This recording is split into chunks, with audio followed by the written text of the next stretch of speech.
He thought you were a snot-nosed punk from the Midwest. And if you had the balls to argue with him in an interview, what are you going to be able to do to go catch a CFO or CEO of a company? Yeah. You set yourself apart from everybody, every other person. By accident. That just by being yourself, like, hey, are we going to do this or not? I have one kid who calls me every Friday afternoon. You know that thing that we talked about on Monday? Yeah. It worked. It's been like a year and a half. And you're still surprised that the stuff I ask you to do, you do it, you execute it, it works. Yeah. It's not me, it's you. You did it. Like, I'm going to close this deal. Yeah, that's the goal. That's the idea. You did it. What's going on, everybody? Welcome back to the Burndown Podcast. I am Eric. This is Justin. Today in the studio, we have a special guest coming all the way from Michigan.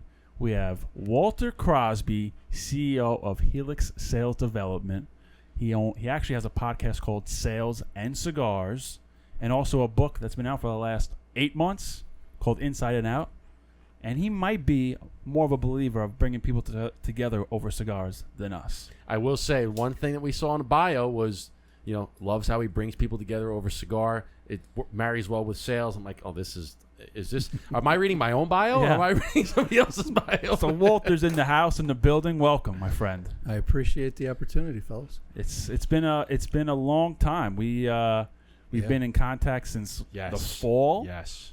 Trying to get this up and running. So we are finally here in July in New York doing the podcast, about to smoke some cigars that you brought. Thank you for this. So this is a label with this. It's called the Sales Integrator. So it's one of my brands. It's one of your brands. I like the shape of the. Yes, that was my. I like the shape of the label. It's a very beautifully crafted cigar. So what kind of cigar? What is the blend of this cigar here? That. I kind of want to get your feedback before I tell you what it is. Okay. All This is gonna be like a tasting. Yeah, it's potentially your next cigar. Kind of like a tasting. I'm not fully sold on the cigar, and I'm being honest. It doesn't hit my palate the way yours did. Thank you. Okay. It's a friend put it together.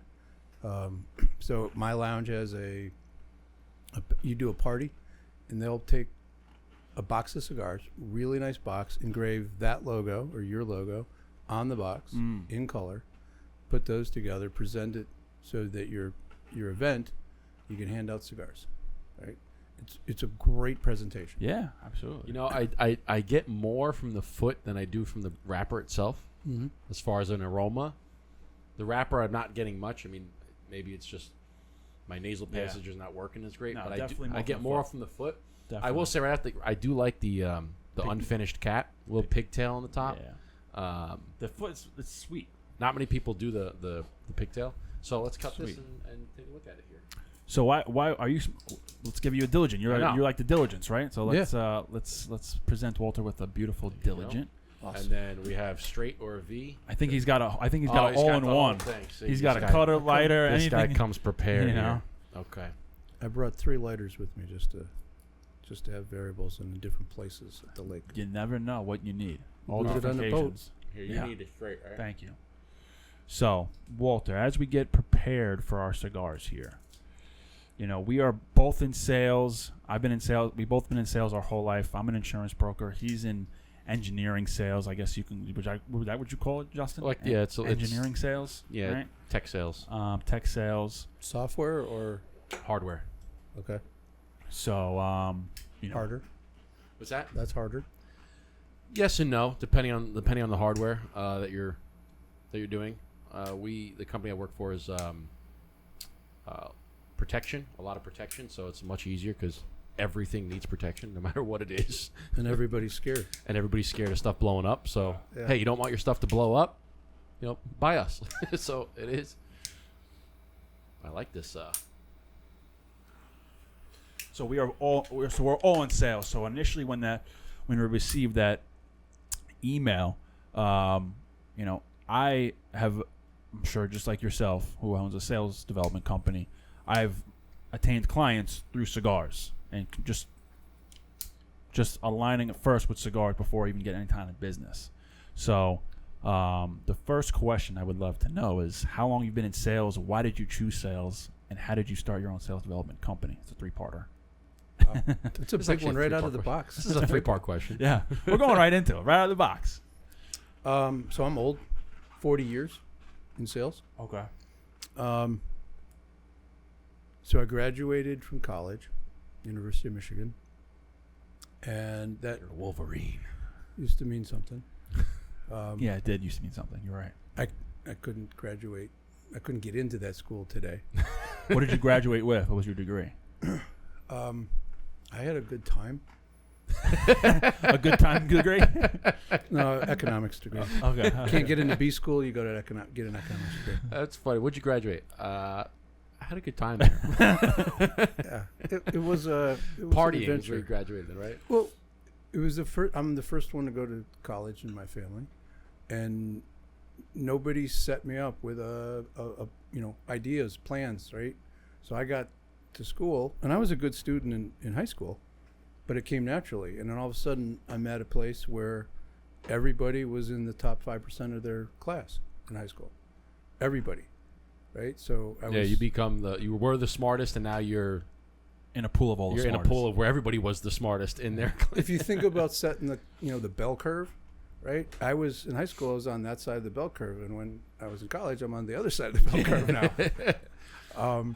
That happens in everything, not just academics. That's in athletics too. In most cases, you're the star athlete in whatever sport you play in high school, and then you go to college, and you're amongst everybody was the star, and now you have to be the star among the stars. It's like that was an adjustment. So what I realized is that there was nobody looking over my shoulder, and getting a class was a challenge.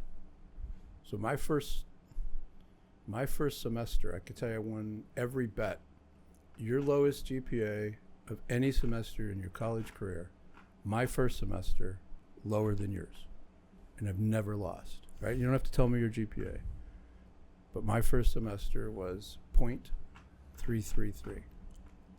0.33. So you failed everything except for one class. You got a D. Yep.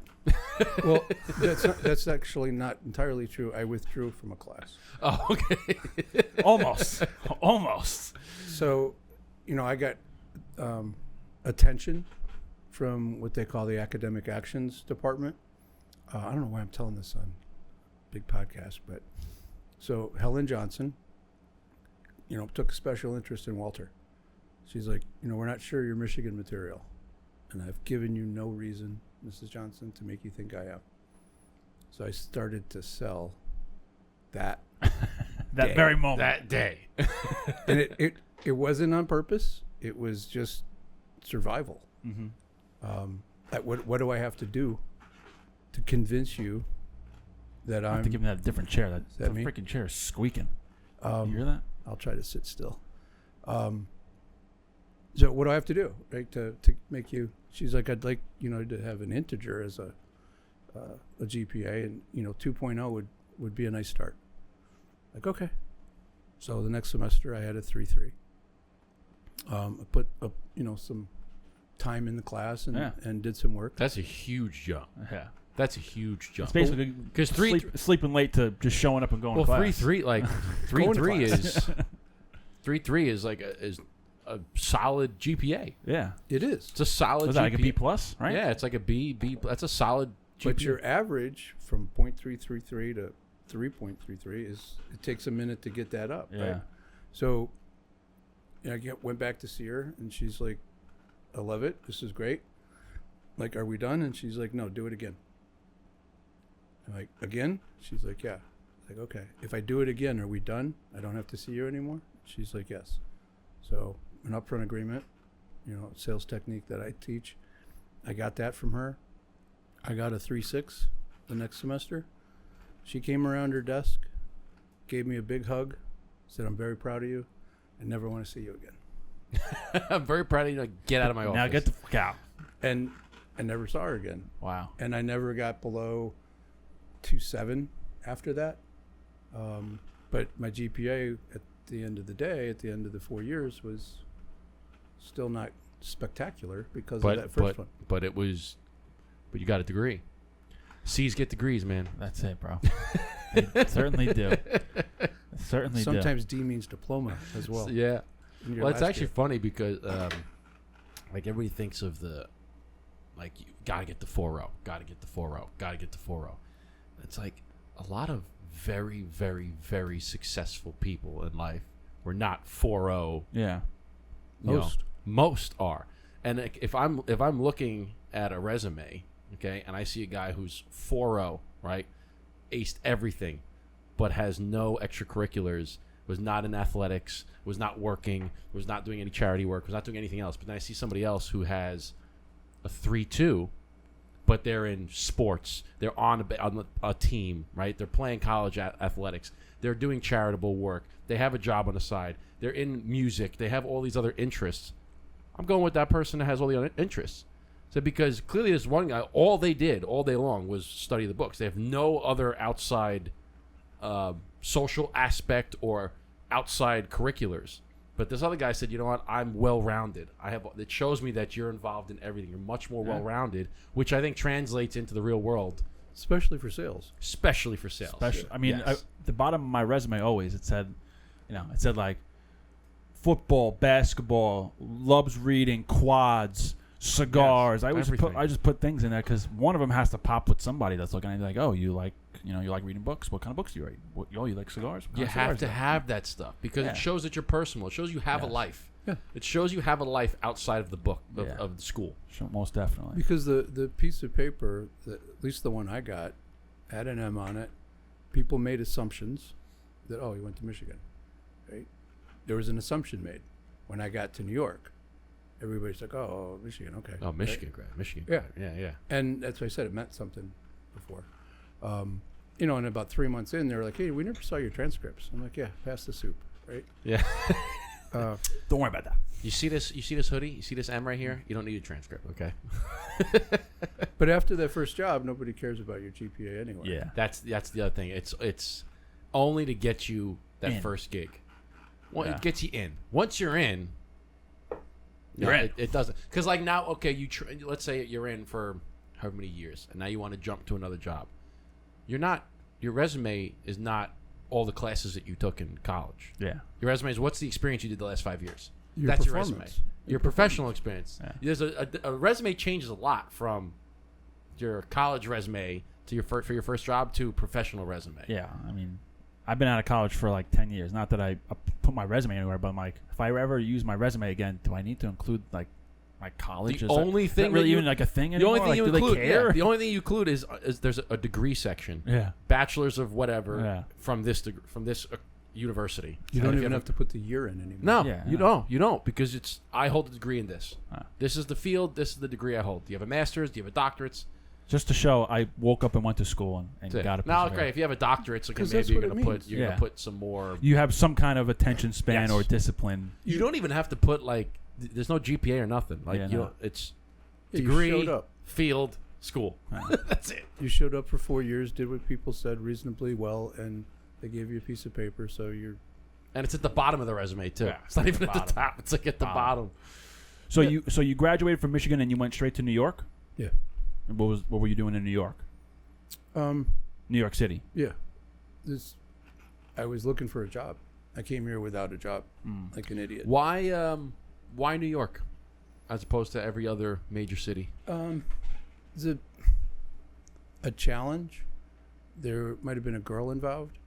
Okay. Definitely was a girl involved. Potentially. That didn't work out. About In the words of 3 months in. the late great Robin Williams, I had to see about a girl. Slid my ticket across the table. Sorry, fellas, I had to see about a girl. What movie? Anybody? I got no clue. Good Will Hunting, man. We're good. Oh yeah. Good Will Hunting. Yeah. It's like I had a ticket to that. You went to that game? Nah, man. I was having a drink with my future wife at the bar. I forgot about that. Yeah, so I got into commercial real estate, and so I sort of fell backwards into sales. You're good. Yeah, you can go. Yeah. So I fell backwards into sales, and there was no training, there was no salary, there was no anything. Just like there's a desk, there's a phone, we'll get you a chair later. Go canvas 805 3rd Avenue, and you just learn as you go. Mm-hmm. So you started canvassing. Door to door. Door to door. Top of the building, knock on every freaking door. Calling, man. Right? Which you can't do anymore because You can't get into most of the buildings. Nah, can't. yeah, they big old no loitering sign on the. I tried doing that the other day because my first job out of college too was door to door. I mean, you could still do it, but You can still do it to some buildings, You but can. one building was like, they always have like the attendants at the door, and I tried getting in. Just say I want to drop off a business card, and the girl said, "Oh, maybe you can mail them your business card." I'm like, "Nah, I'm not gonna mail my business card. I'll just give them a call next time." But thanks for trying to let me in anyways. yeah, you I can was kind I'm of. like, mail a business card? What are you gonna do? It's the security. If there's a diplomatic office in the building, or if there's any kind of sketchy or controversial office, you're not. Some offices, like if security. if a business is there, say, "Oh, I'm here to see 123 Electric." All right, it's 4th floor. You go right up. And then sometimes it's like, who do you see? Oh, I'm here to see Justin. All right, hi, Mr. Justin. I have Eric here. I don't know. Yeah, That's some of fucking- them are like that. Yeah. Yeah. So it depends, but It was easier. back then. We're talking about late '80s. Yeah. It was much easier, and it was required because you didn't have any. Nobody gave you a There's list. no internet or no like anything like that to. You created stuff. your list, and then you went to the reverse directory, and then you pounded the phones. So how long did you do that for? 7 years. 7 years in New York City, living in Manhattan. Mm-hmm. Where'd you live? Started out on 87th and Lex. Moved over to 54th and Broadway, and Ooh. 87th and Columbus. 54th and Broadway. A little building around the corner from Stage Deli on the south side of the street. There's a penthouse up there. That's where there's a restaurant. It's not there anymore. It's called Lavo. It was on 56th. You're right. 56th and Broadway, something like that. It's not there anymore, but So you were right around the block from 7 years in the city doing commercial real estate. Yeah. What I was got what was better your at- I got favorite? What was better your at it. favorite thing about doing it during that time period? What was your favorite thing? Just the challenge, right? So I think getting my first job was probably my favorite thing, because I got hooked up with go meet Mr. Michaels. I won't say the name of the really large company. He's a managing director, and I had an appointment, and he didn't anticipate hiring me. So I walk into his office, or escorted into his office. He points at the couch because he was on the phone, and I sat on the couch for 20 minutes while he was talking to his girlfriend, not his wife. Yeah. oh, So I'm sitting there, and I'm a snot-nosed kid from the Midwest, right? 24 years old. And I just got angry. So I stood up, knocked on his desk, and he spun around in his chair, and I was like, obviously caught you at a bad time. Maybe we reschedule. Thanks. Stuck out my hand. And he looked at me like, who the hell are you? And then he's like, honey, I got an asshole in my office. I got to go. Hangs up the phone. And that's how the interview started. And he's like, we had an appointment. And he's like, 20 minutes ago. I've been sitting on the couch patiently waiting. And are we gonna do this or not? He's like, you got a resume? I'm like, yeah, here. And then he started ripping into, what fraternity were you in? GDI? What do you mean? I wasn't in a fraternity. In Michigan, you could have a social life and not be Greek. Where'd you go? I went to Kentucky. Well, okay, I guess so. That's what you had to do. And it just was like really confrontational.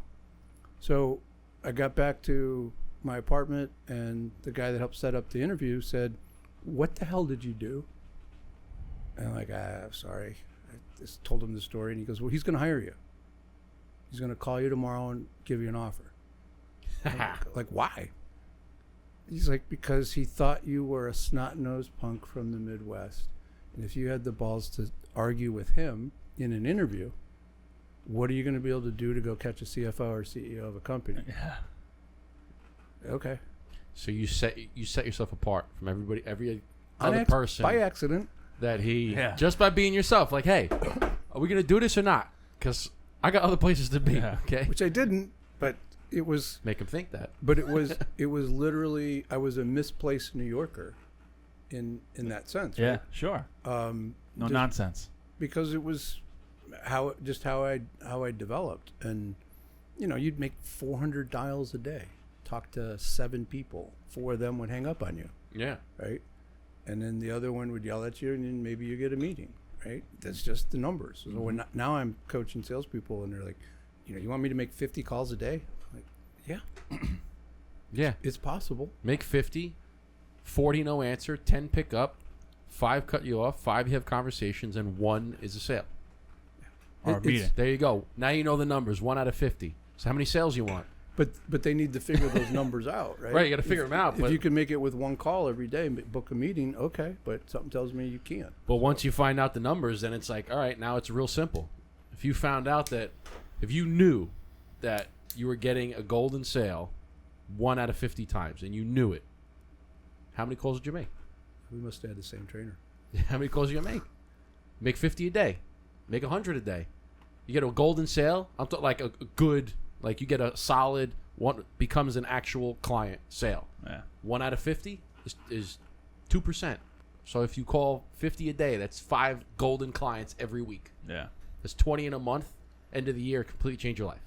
And sales can do that quickly, right? I went from like what I did back then, I couldn't do today, right? You couldn't be a 24-year-old kid with no support, show up, right, and find a place to live that was reasonably priced. It wasn't big. It was kind of dark. There wasn't a lot of windows. it's Manhattan, unfortunately. But if you do the work, put in the time, you start having success and you start making money. Yeah. And it's a profession that I learned to love because you can have success quickly if you're willing to do the work. And I always had that chip on my shoulder where I always felt I had to prove something because I was, not technically a New Yorker.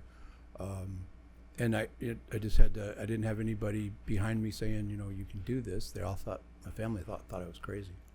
Moving to New York, and what do they think now? Well, they still think I'm crazy because I think that's really true. But you got to be a little bit crazy. You do have to be a little bit crazy, in a sense. I mean, because all I've done my whole life is sales as well. And everyone's like, you do that? I can't do that. You do that? And what drove me closer to sale, my whole family's engineers. That's how me and Justin met. My father hired him as he's an engineer.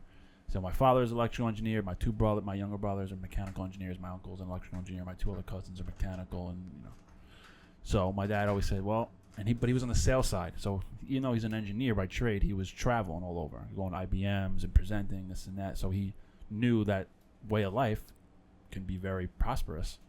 So he said, listen, not good at math and science, but you got a good personality. Everyone always needs a sales guy. Right. It's the lifeblood of an organization.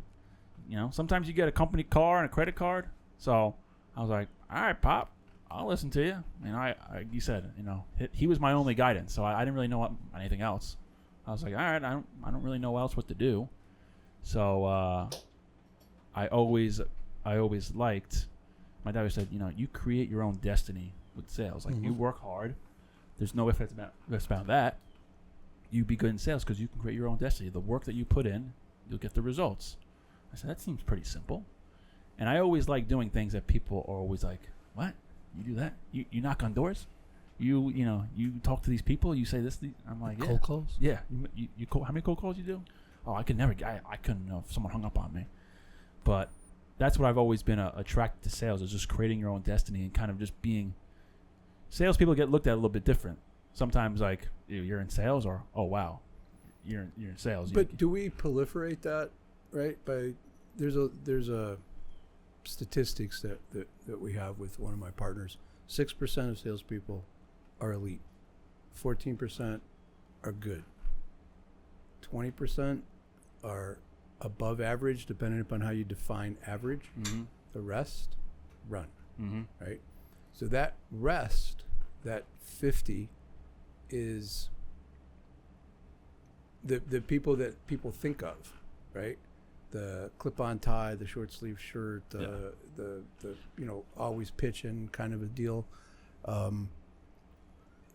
It's those are the people that people think of. They don't think of the guy that is trying to help, because sales is really about helping. Absolutely. Yeah. Right. And if you're helping people find a solution, you're solving problems, and that's what we get to do. You know, I'll just tell you a great story. Not to cut you off. I was just at a networking event in Queens a couple weeks ago. So I'm a commercial insurance broker. I do a lot of contractors construction, right? So one of my partners who I was with was introducing me to a mechanical contractor that he's friends with, already with somebody else, yada yada yada. I think when I go to network, I don't talk about what I do. I don't want to talk about insurance. You know, I let them ask me. Right. Hey, I talk about cigar. You know, they're all smoking cigars, so I got my in by saying, talking about Rosario cigars in the Bronx. I'm like, oh, right down the street in the Bronx. Oh, you know Rosario's? Oh. So I'm talking to this guy, and I'm not talking one lick of insurance. He knows what I do because I'm with my partner. And he's like, thanks for not talking insurance to me. I said, yeah, sure, no problem. So then we go to dinner. We're like on a buffet for dinner. And then I'm 35 on Monday. And there's Happy birthday. Thank you. And there's an older gentleman working for a competing broker, maybe in his 50s or 60s. And he sees the same guy. And the first thing he says to him is, hey, man, look, you love your broker still? And I'm like, bro. That's a stereotype. I'm like, I cringed. I looked at him. I was like, oh, God. Well, I was like, what do you think he's going to say? Yeah, man. I hate him. Let me talk to you, brother. Yeah, it actually it reminds me of what happened to us. We were at an event, and whenever we're doing the events, right, we have our booth, we have the cigars, we're handing people out, and it's just kind of getting to know people. But it's more of a hangout. So it's a hangout, and if you exchange cards and you can help each other out in different ways, it's great. But it's not the last thing you want it to be is pitchy. You don't want people to just come up and sales pitch. Yeah. But there was this gentleman who came up, and like as soon as you'll know exactly, as soon as he came up, he goes, "You guys should be on a billboard." Okay. And we're like, I'm like, what? He goes, "You should. I can get you on a billboard. All the billboards in Times Square, I can get you on all of them. You should be on a billboard. Here's my card. I can do deals for you." And it was like a whole pitch right out the gate before he even asked about having a cigar. And I'm like, listen, I get it. You're trying to. You're at a networking sell. event. You're here for You're one trying reason. to sell, but I go, why don't you just say like, hey, what do you guys got here? You got a cigar? Hey, what would you like? I have a cigar. Oh, my name's so and so. Not even like, hey, my name's so and so. You're not There's nothing. It change was them. right into a pitch, and I'm like, it instantly turned me off. I'm like, I'm not going to do it. I'm not very because good. people don't buy your product; they buy you. Yeah, they don't. Everybody's got. They can get their product, your product. They can get it everywhere else. Everybody sells. There's a reason why there's no monopolies in America. There's always a competitor somewhere of whatever it is that you're selling. The people aren't going to come to you. They buy you. They don't buy the product. Yeah. So it's like they want to know how much you care about their solution, how much you care about them, how are you willing to help them find a solution. Wow. Then we'll go down your products and it's a networking event. It's not the people at the event so much. It's their orbit, the people that they know. Mm-hmm. That's where you and that's where you can really get gold. But you can't do that unless you say what do you got here? Like that. Perfect example. We've got people that come up and say, hey, they see like custom labels that we'll do on the cigars, and I go, oh, it's custom. You guys do golf outings?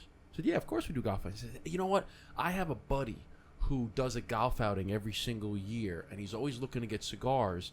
But he always gets these crappy ones. He goes, "Can I hook you guys up? I play in the golf all the time." He's like, and it's a friend of a friend that we get a connection through. Perfect example. Or hey, I have one of my brothers is NYPD and they do a cornhole event, or is a firefighter and they do an event, or is this person my so and so his girlfriend's turning 40. We're gonna do a birthday party. Can we?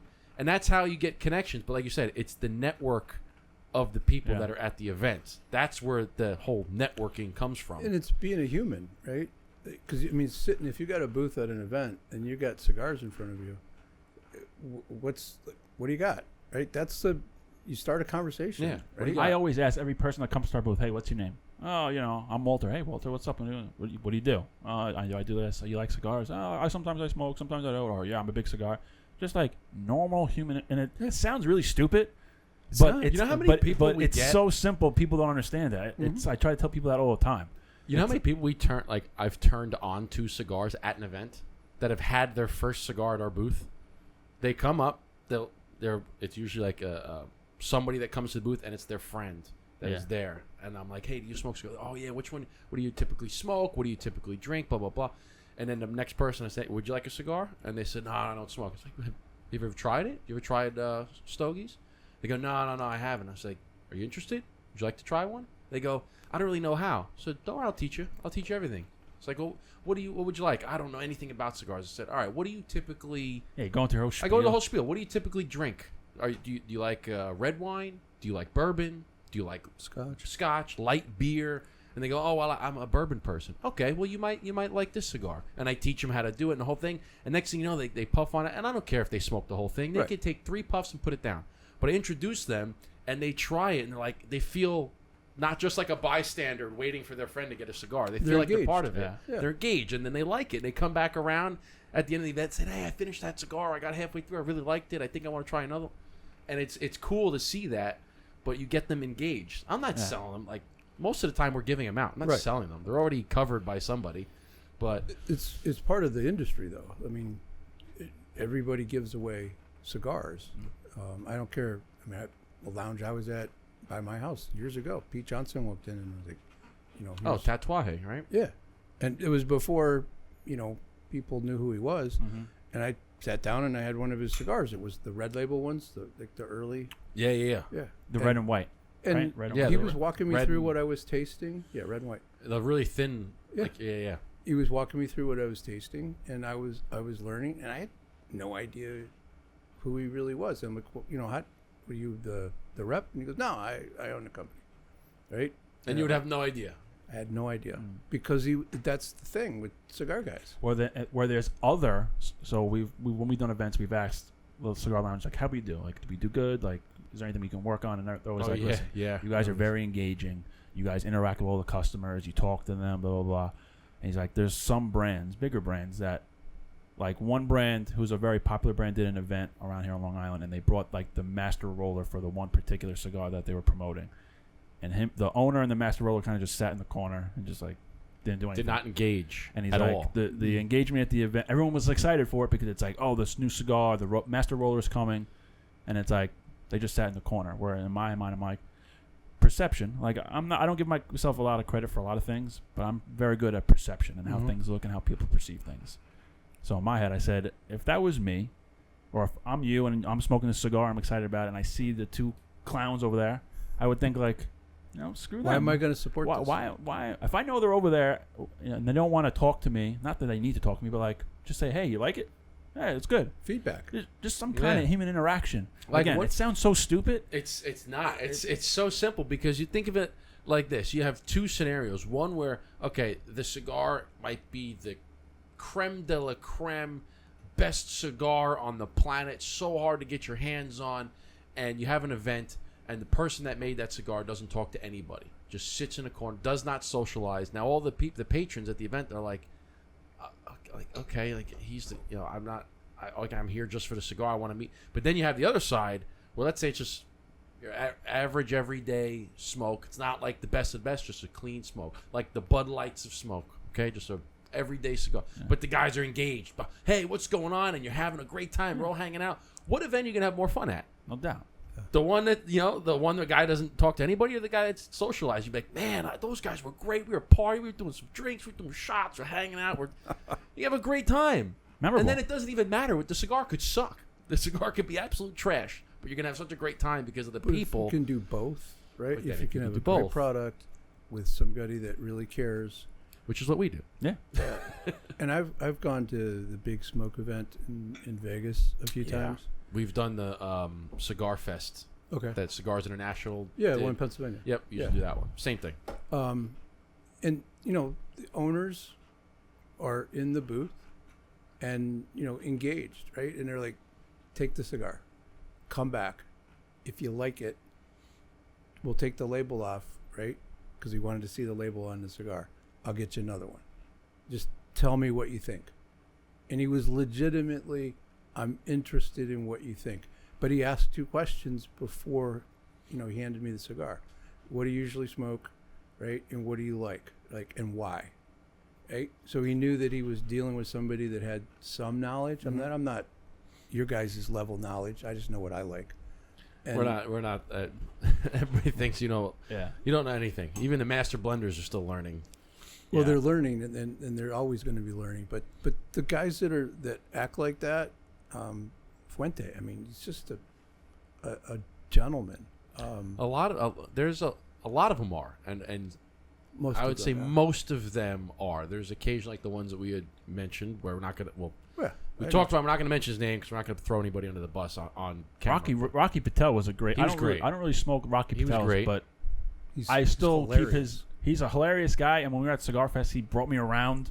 Yeah, we have video. I got a video. What of we it. do? He brought me around the table. I We were- lit a cigar for him. You lit his cigar. I poured his bourbon, and we were just like fooling around, Yeah, like yeah. making fun, like cracking jokes. But I'm like, that was fun. That was a good experience. Yeah, and I'm not all of them, but like guys like that, because that's how he started his business. Was just out there hustling in a car with a trunk with cigars in it, and just That's- going to yeah. lounges. That's how he built it. I was at that event. The one in Wagner- Vegas or The one in the Vegas. one in Vegas? Charlie Wagner was doing a pairing with Padron. So Mr. Padron was there, Charlie was there, they were doing a seminar. So I'm walking around the booth later on, and I literally turned the corner and bumped bellies with Charlie Wagner, Camus, Yeah. right? And I'm like, oh, wow, Charlie, great presentation today. It was awesome. That 19 was spectacular. Cabernet Sauvignon. I'm familiar with Camus. Yeah. And he's like, you like the 19? I'm like, yeah. He's like, then you got to try the 18. And he And then the 70. he put out the glass and had somebody pour, like, it was behind the table, and I sat there and had a Padron 64 and That's a combination. 2 glasses of 18. That's a combination. Yeah, it Wow. was. And when was this? This was 3 years ago, I think. Wow. Oh, so that okay. So it was the Camus was aged then, because a buddy of mine was always saying that with Camuses you have to wait at least 5 years, Yeah. otherwise the Camus they're like babies. Some of them bring it. You go to a restaurant, you get a Camus. What is it? 2026 now. You get a Camus. Oh, this was 2024, and they're like, send it back. It's too early. Yeah. You got to wait. And that's how he does it. I mean, that's how he's making the wine so that it can age. But I mean, my point is that guy didn't have to talk to me, Yeah. right? And I think he was, maybe a bottle and a half in for the evening, No, right? but So he was in a good mood. appreciated But that still, you remember the experience. You remember Yeah, the brand. You remember yeah. you remember the whole storyline because of that one experience. So now Every time I have a glass of Camus, it's like I think of Charlie. in that 15, 20 minutes or whatever time you spend with him, him not knowing you not knowing him, but now you have a connection with his brand forever. That's I do. And that's sales right it's there. yeah, That's it's sales kinda Based on 101. engagement, it's based on him being personable, and fortuitous, like serendipity, just bumping into him literally. Yeah. But See, that's how what it's things about, work. though. That's what it's about. Is the bringing people together. In this case, it was wine and cigars. But it's like he appreciated the fact hey, I really enjoyed that one. That was so good. Thank you so much for having it. And you were not expecting to have more wine. You just wanted to tell him, hey, listen, I had that glass of wine. It was excellent. Yeah. I just want to say, job well done. He's like, you know what? We give you a little bit more. Appreciate that compliment. Here's and it's the give the back and forth, right? You give him a compliment. He's like, I'm gonna give you a little bit more. And now you have this whole story. And And we do before I get into your next level after leaving New I York told you City. we go off on tangents, man. But we do the same thing with love it. with at our events. Like we have, I remember a young kid coming up and he's like, "Oh, I'm 20. I'm just getting into cigars. I love your brand. I love what you guys do. Yada yada yada." And he's like, "That cutter's really cool. Maybe I'll buy one at the end of the night." And I was like, "Nah, buddy, take the cutter." He's like, "Really?" I'm like, "Yeah, you know what? Take the torch too." Whoa, the zip. Oh, I can have it. I said, "Yeah." And he's a kid I talk to on Instagram all the time now. And now, we have some kind of relationship, but I just wanted him to have a positive experience, one with cigars, but also my brand, and saying, those guys are fucking cool. I want Right. to smoke Yeah. their cigars. Yeah. You know how many You know? times, like at the end of the events, is we're like packing up, and people come over, and they're like, "Oh man, you guys are packing. Do you guys have any more cigars?" And we'll be completely sold out of cigars. Like we have nothing, but we always bring our own boxes. We always have a little bit of extra, and sometimes we have ones that aren't even banded. They're unbanded cigars. They're either old samples or that we had them from other events that we took the labels and they're just unbanded. We have them in our boxes, and people come up at the end of the events. And they go, "Oh, do you have any more?" I said, "We're actually, we're all sold out." "Oh man, I would have loved to try that blueprint. I had the diligent. I would try to." I said, "Hold on one second." And you pull your box out from underneath the table, personal box like this, not a cigar, personal box. You open it up, you pull one. Here, try this one. Take this one home. Actually, you know what? Let me cut it for you. Put it in a bag. Take this, smoke it on the way home. They're like ecstatic. You go, "Oh, really?" I said, "Yeah. We have a couple extras. Can I pay you for it?" No, don't worry about it. It's on the house. Yeah. Even if sometimes we've had events where we were selling cigars, and at the end of the night, I don't want to bring up the POS system again. I'm just like, "Take it, man. Yeah. Take it." Yeah. They're like, "Oh, that's awesome. Thank you so much." You're the goodwill, right? The value, what that stick costs you, what that buys you is the ROI is huge. Yeah. Just because you're engaging them to your brand, and that they're gonna remember that, right? Mm-hmm. And it's just like my Charlie story. They're gonna remember. I mean, the first one of these had the guy gave it to me out of his personal box, right? He's gonna go back and tell his He's going to tell us, buddies. yeah. And And it's a he's great going to cigar. buy a box, and he's going to give that cigar to all his friends. Be like, "I found this cigar. The owner themselves gave me. It wasn't even banded. It was out of his personal box. He smoked it on the way home. It was fantastic. I bought a box as soon as I got home." Yeah. And that's going to be his story about that cigar forever. Mm-hmm. That's it. And that's what we like to, when we bring people together over the cigars, is the first time they have a cigar, we hand it to them, or we smoked it with them. We took a picture with them. We explain. That's their story with that cigar. And then they'll take that on and spread the word. And Were you smoking cigars while you lived in New York City back in the 80s? I wasn't. Okay. I had a few. Nat Sherman, on 42nd Street. Yeah, sure. that Sherman Townhouse no longer there. No. Shout out to Michael Herklotz. Yeah. He's sort of picked that up. He did. Yeah, he He's did. doing well with it. Yeah. So you did commercial real estate for 7 years in New York, and then you went back to Michigan? No, I took a year off to kind of figure out what I wanted to do when I grew up. Mm-hmm. AKA party. So this is yeah, that's what everyone says. I took a year off to find myself.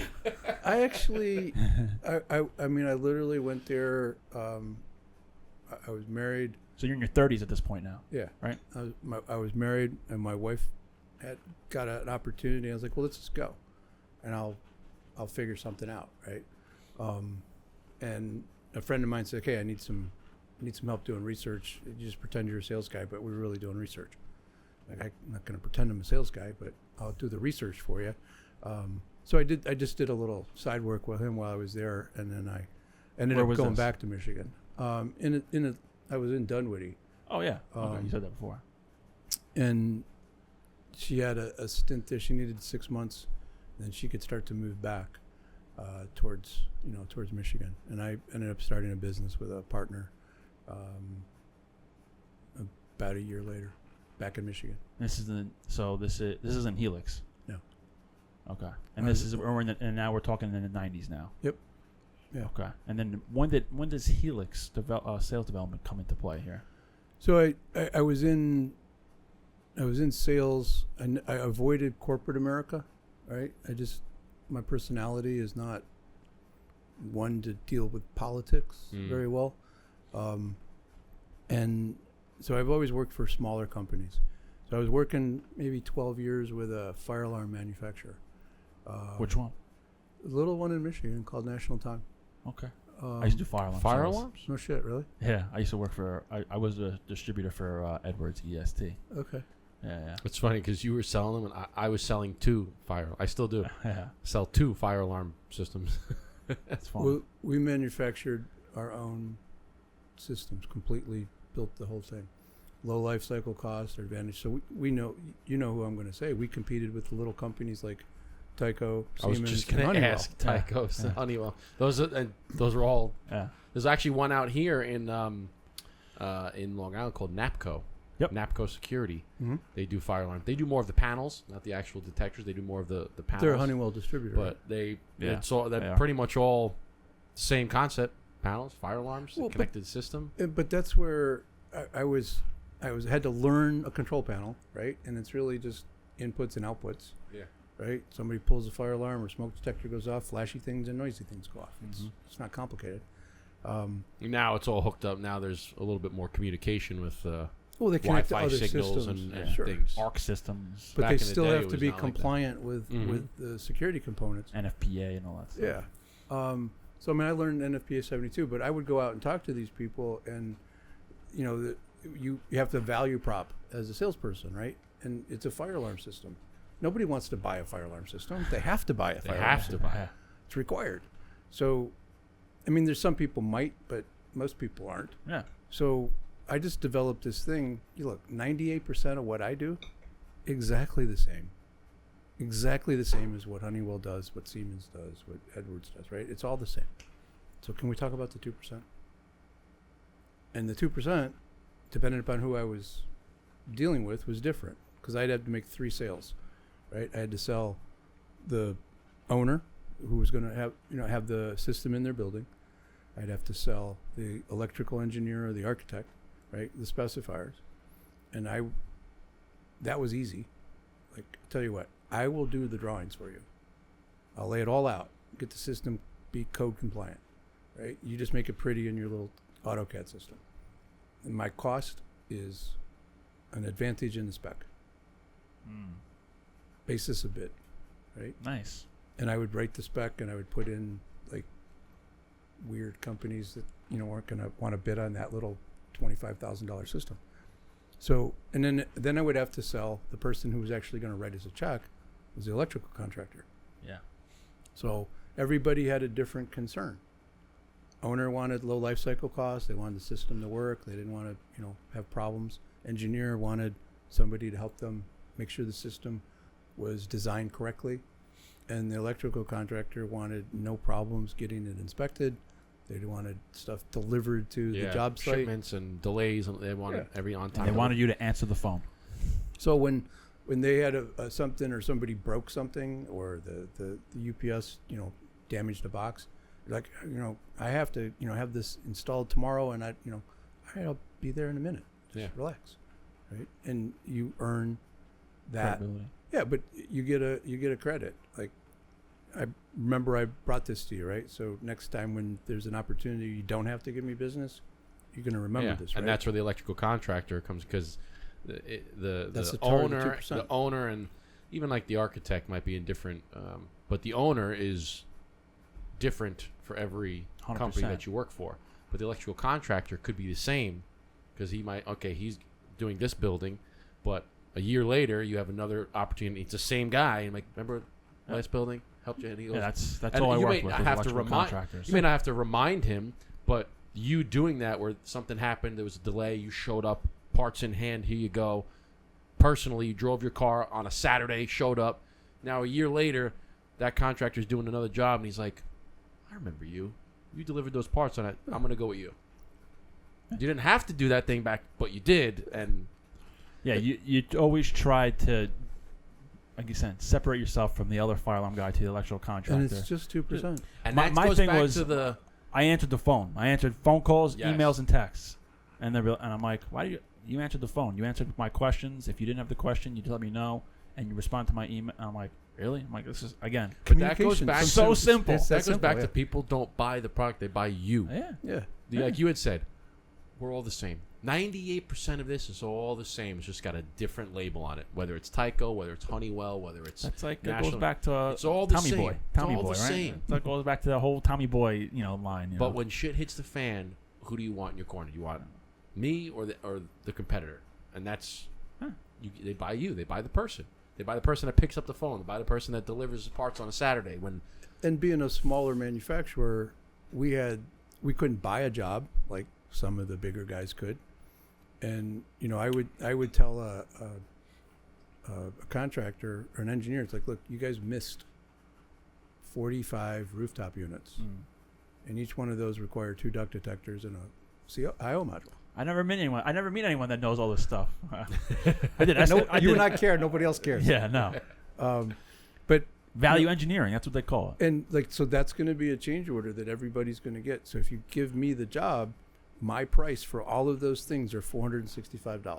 That's my list price, $465. If you give it to them, right, that company over there, they're going to charge you $4,000 per unit as a change order because they see the same thing I see. They know you missed it, right? So I'm just telling you that's what's going to happen. And they gave him the job. That's huge. Because they were low. They gave him the job because they knew they were going to get the change orders. And I saw the guy, like, why'd you do that? He was low. I had to go. Like, you didn't have to go. Like, I told you what was going to happen. He's, well, you were wrong. They didn't charge us $4,000 per unit. They charged us $8,000. Yeah. Well, and there was nothing they could do about it, right? So when you add it all up, I don't remember the exact numbers. He paid them 3 times what he would have paid us. yeah. 100%. I also feel like with smaller companies, the support level is much higher than for much larger companies, because you think about it, you have these huge companies that have all this business. They have so many, thousands of customers, that if something goes wrong at a small job, you're at the bottom of the totem pole. Yeah. Like, you're lucky if you get somebody on the phone. You're lucky if you get an answer within a week. Yeah. But a smaller company, you can. Here's my personal phone number, personal cell. Yeah. If any problems, you call me. I'll pick up day and night. And they're like, they're paying for that. They might go with a smaller company because of the fact that, hey, this guy is he's going to support, the level of support they give me is next to none. It takes a certain amount of time to demonstrate the value. It does. And there's some people that are loyal to the other guys, right? And okay, I respect that. I got people loyal to me, but I don't know. To me, if I'm trying to solve problems, right? For whatever sales I'm doing. So, that was a way of solving problems for each one of those buyers. And so you ask, like, how did I start Helix? So I left that fire alarm job. Again, my wife tells the story, like, you left a perfectly good job that was very high paying, that to go work at a startup for less money. And it was a challenge. And I wasn't happy with where I was. So I went to the startup, and the startup never started. Had a really cool product. You took a chance. Yeah, they had luminaries that if you put in a conference room in the basement, the light would mimic the sun.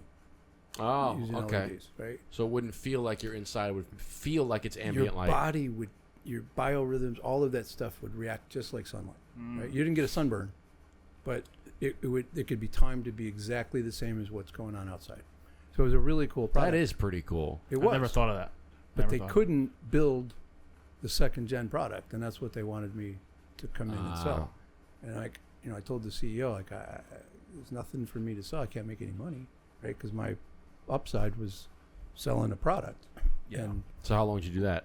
Less than a year or so? less than a year. 'Cause I told the CEO, I can't do this, and sorry, 2 weeks, whatever you want. So now what happened? So now He you got didn't- fired the same day. You didn't go back to national time, or No, because I realized at that point, I started to go do the interview thing, get my resume out, and get that polished up. I realized that I was going to have to go work for an asshole again. And I figured that I might as well know the asshole. It'll be me. This guy right here. I might as well be. This guy. And so my wife thought I was even more crazy.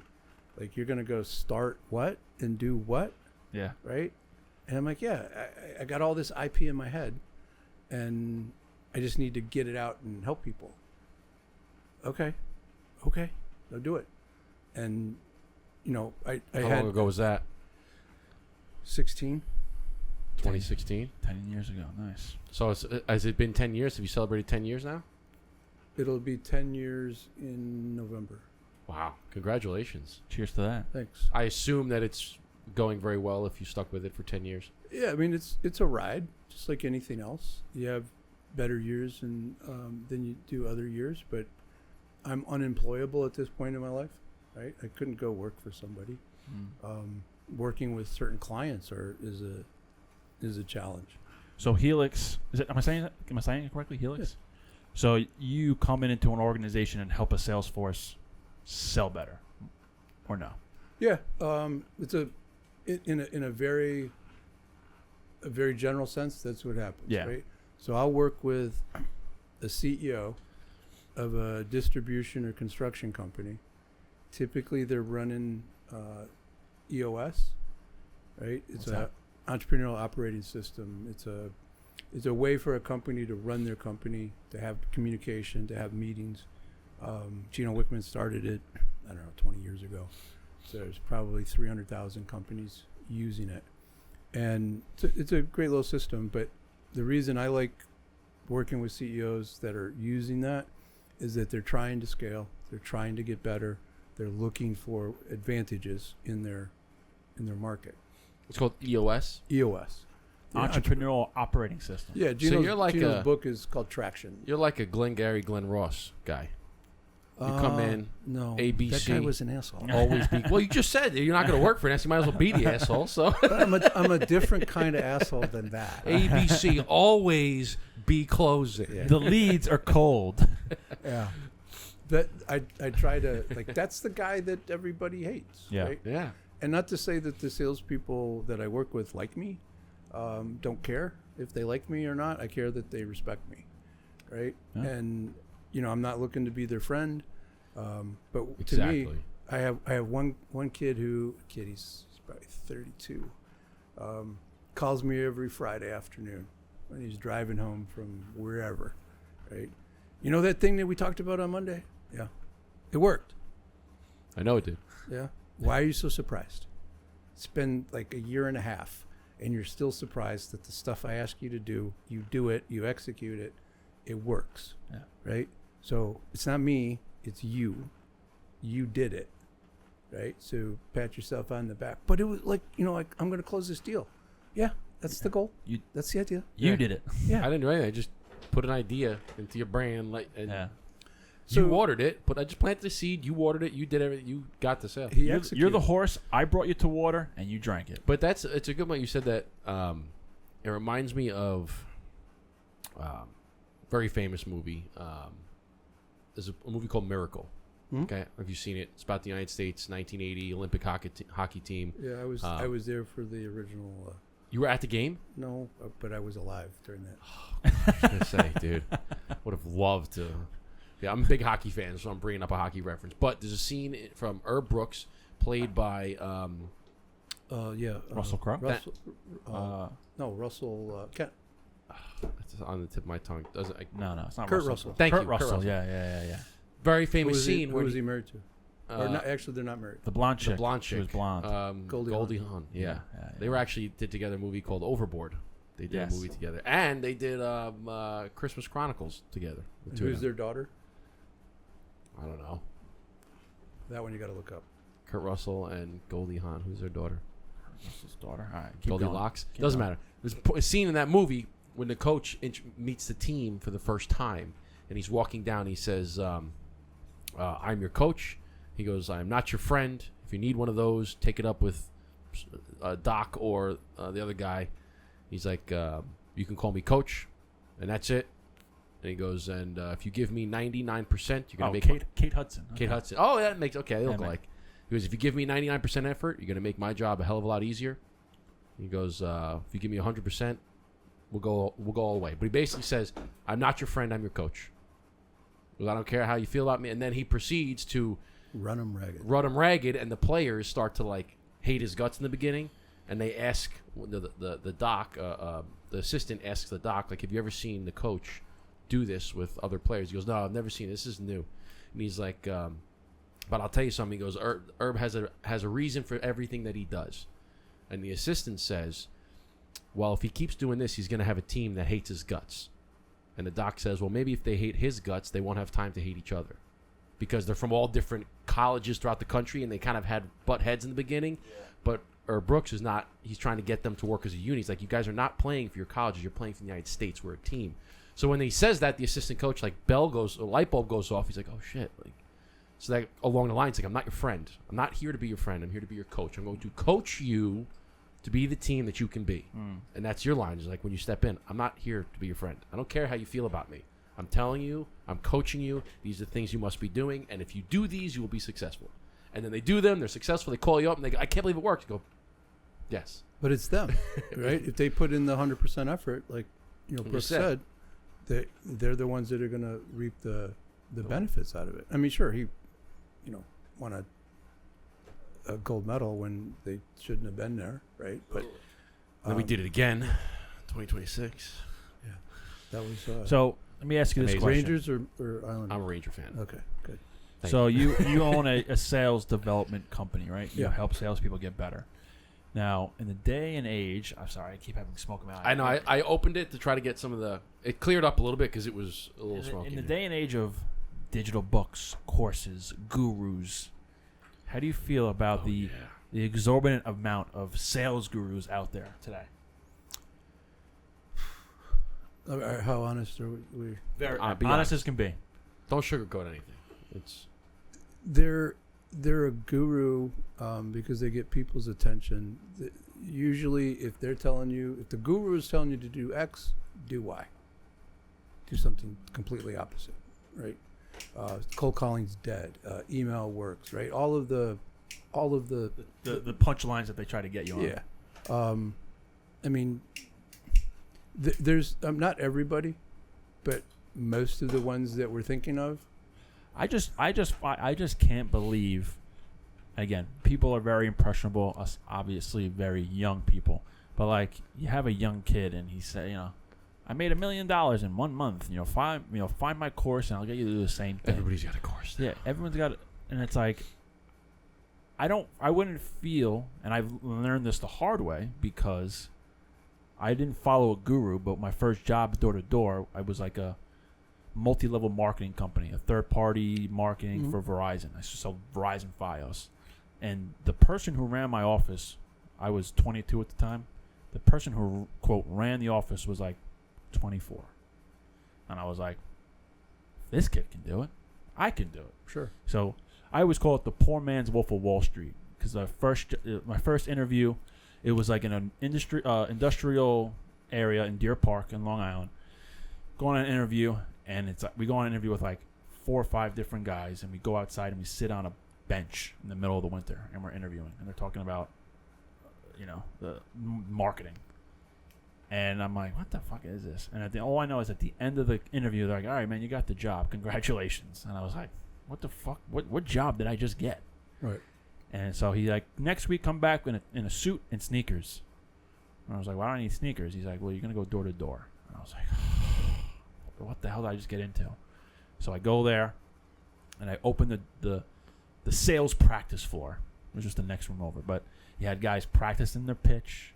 You had guys practicing product knowledge. You had guys, practicing something else salesy. And I'm looking at everybody, and I'm like, what did I get myself into? This is not what I expected my first job to be. And the person who ran the office would, preach entrepreneurship, paying for your own health insurance, putting your parents on payroll, all the guru salesy stuff, all the buzzwords, and I bought into it. I was like, fuck, I could do this. I could be better than him. And I remember talking to my dad. I said, Dad, one day I'm gonna, have I'm gonna put you on payroll. And he's like, you can't do that. It's illegal. I'm like, what? I'm like, it's not illegal. He's like, you can't put me on payroll if I'm not working. I'm like, you know what you're talking about. And then after a year or so, I'm like, Dad knew what he was talking about. I was like, I got. And I was like, my dad knew exactly what so. Because your dad probably did it. Yeah, well, your dad probably was been through that. He used to do Amway, and he would go door to door doing Amway. I used to do it. So I know what those signs are. Mm-hmm. So someone who is a seasoned salesperson starts up a sales development company, to me makes more sense because you have experience. I've made all of the mistakes. And that's the most important piece. You know what to do and what not to do, and what definitely not what to do. Certain aspects of sales. Well, your dad's got a very a great quote. I don't know if he made the quote, but he's got a great saying where he says, "Observe the masses and do the opposite." And which I've always done. Always done that. Because you see all these, and a lot of times now on social media is everybody's a guru, right? Guru is just a couple of letters that you put in your Instagram bio. That's basically what it is now. Because people, they go on Instagram, they make a social media, and they buy 100,000 followers. They put up a couple of good photos. I'm a guru. Click my link to buy my course, right? And they're not making money on whatever it is they're doing. They're making money on the course that they're selling about what they're doing. Yeah. And they go, look, I made $1 million. I said, yeah, but you're not. Your course doesn't mean shit. You're making money from the course, from selling some crap. But they to don't some care. People. But they don't care. They just want to make the money instead of just genuine. That's why you always see the people that are like, DM me for information. You DM, and then they send you a link to sign up for the course. Like, if you truly cared, you would just be genuine. Somebody says, hey, I have a question. I'm starting such and such business, and I see that you're very involved in it. Can I just ask you one question? Sure, go ahead. This. How would you do this? Oh, I would do it like this, blah, blah, blah, blah, blah. Thank you so much. You're not selling them anything. You're just genuinely passing on the knowledge that you have. And then later on, if, you follow up with them, hey, how'd that work? How'd that work out for you? Is it working out well? And then maybe they go, it's actually working out great. I saw that you have you have some students. Can I become a student? Oh yeah, you know what? I actually have here. Let me. But you weren't selling them anything. They came to you. You answered a couple questions. You helped them out, and then it slowly rolled into, okay, now I'm going to be, I can teach you a little bit more if you're interested. But not trying to say, hey, you want to answer? I'm going to answer your question. You got to sign up for my course and get my. There was I remember years ago there was one of those fads. It was like the herbal teas, or it was like one of those. It was like there's a lot like another MLM like product. And there I remember there my was friend. Amway, there was herbal teas, and then there was the makeup one. I forgot which one it was. There's so many of them. So many of There's them. the one from Avon, from Edward Scissorhands. The lady was your local Avon calling. That's the makeup one. Yeah. And I remember, at this point, I had like a few years of sales experience. And I remember my friend who had no sales experience was like, hey, man, I met this guy. He drives a fucking BMW. He's selling like herbal teas. He told me to come over and hear what to do. I'm like, no, dude, we're not doing that. We're not going. He's like, come with me. Come on. It's good. So I really went to like amuse myself. And, it's... After it's fun to go watch it. Yes. Watch how people react. Because they're good on stage. We're in this kid's kitchen, and he's like... But you can learn from that. Watching what they're do, because it's... That skill set, Russell Brunson, Dan Kennedy, they've mastered that ability to grab you. To sell from the stage, right? Because it's not logic, it's pure emotion. It's emotion. You're selling off of emotion. Yes. Yeah. And that's why they try to get you hyped up. They play the house music. They say, get out of your chair, jump up. But those guys are not what I would call gurus. They're actually adding value to people. And what you just said about being on stage and buying off emotion, that is 100% true. Because again, I've been in a situation where when I lived in Connecticut, I got invited to who was on Shark Tank, who started FUBU. What's his name? I know what you're talking about. What's his name? Damon John? Damon John. Damon something. Damon Jones? Damon. Anyway, he started. I know. Yeah. So I got invited somehow to come to Damon John's seminar and about entrepreneurship and this and that. And I asked a buddy of mine. I said, hey man, let's go to this and check it out. Damon John, this guy. I said, Damon John. I said Damon John's gonna be there. Let's go check it out.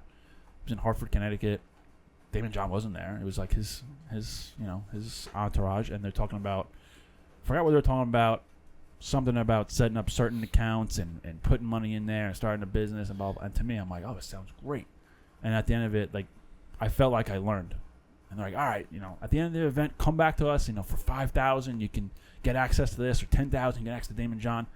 And for a hot minute, I was like, run back to the back of the room and sign up at the table. I was like, I got like $10,000 in my savings account.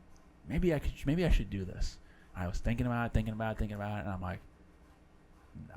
I'm like, this is not it. This is not it. And luckily, I was smart enough, and I walked away. But to your point, it was so emotional. I was like, yeah, I can. Makes sense. I can do this. And it's not everyone has that. But there's actually it's wild. There's you had mentioned that there's certain you can learn a lot from watching the guys on stage and seeing how they present, and you can extract knowledge from these different pieces of business. Now, the business itself, I had done it. I had done Amway, the multi-level marketing. Network marketing is another thing that they call it. And the business itself didn't like how it operated, right? It didn't like that structure, okay? I felt like it was only kind of the people at the top were just feeding off people on the bottom, and I didn't like the structure. However, there was other aspects of the business as a whole, right? It wasn't just the selling of the multi-level selling. There was the budgeting system. There was a budgeting system that was taught. There was positive affirmations that were taught. There was the presentation on the stage and how to appeal to people's emotion, how to present yourself, how to speak, how to liven up a crowd. All these little things were all part of it. There was different books that were. This is how I was introduced to a lot of the books that we've both read. Okay, so I extracted those things, from this piece of my life that I was in this business. Left the business, but took some of those things with me that I felt were very valuable. The budgeting system of here's your fixed income, here's your variable, here's your fixed expenses, your variable expenses, your fixed income, ins and outs, and having a balance sheet, learning all that stuff, learning the positive mental attitude, the positive affirmations, learning about the public speaking, all these things. You can take those into any business. Yeah. So I think to your point is some of those things you can go and pick out the nuggets. Yeah, you can extract different things, not necessarily just the business model of how other things are run, which is good. Who did you learn from or looked up to in the sales world when you were coming up and still today? So there are two mentors that I had. One, I was struggling selling. I've been hearing his commercials for years on the radio. And one day I had a terrible call, and it was something I should have been able to close. And Jerry's voice came over the radio. I'm in the cars back when we used to go see people in the car. And it's like, our training is difficult and expensive, and it might not be for you. And that was his pitch, right? I mean, that was what Sandler taught. Yep. Yeah, sure. And I called him, and he answered the phone. And I said, here's what's going on. He's like, what are you doing tomorrow at 11:30? And I gave him a bunch of money, and sat in his course, and it was the best investment I ever made in myself. Was that Sandler training? Uh-huh. I did not. So Jerry was like one of the original franchises he was taught from David Sandler, and David was people love him, and a lot of people that hate him. He didn't care. Well, what was it so valuable to you? It taught me to follow a methodology. It taught me that I had rights as a salesperson. It taught me a way to ask questions and to ask difficult questions, and that was okay. It gave me a process to follow. And when I sat in the room where he put everybody at the time, he said you'll get an ROI if you learn this one thing. If you don't learn anything else, if you learn this one thing, you'll get an ROI just from this in 3 months. And I had my money back in 3 months. What was the one thing? You gotta don't do anything. They call it an upfront contract. Don't do anything without knowing what's going to happen next. Yeah. Yes, I learned the same thing. Yeah. Right? I mean, you Sandler train? I did. Yeah. When I worked at the fire alarm company, we did Sandler for like almost a year. We did it once a week. We'd go to up in Hop Hog over here in Long Island. Who was the train? I have him on LinkedIn. I forgot his name. But I found it very useful. You went once a week. They said that the submarine They thing. changed the submarine. Yeah, It's no longer a submarine now. It's a wheel because Okay. it's more whatever today. Sandler's gone. Mattson's running it. I think I might have still have my Sandler binder somewhere in my closet I still have mine. because at one point during COVID, I was like, I can start my own sales company. I can tell people how to sell well. So Just don't teach Sandler. No, not teaching. No, but I was like, I can teach this. I understand all these concepts and because it comes out of once you've internalized Sandler, it comes out of your mouth without you thinking about it. It's just there.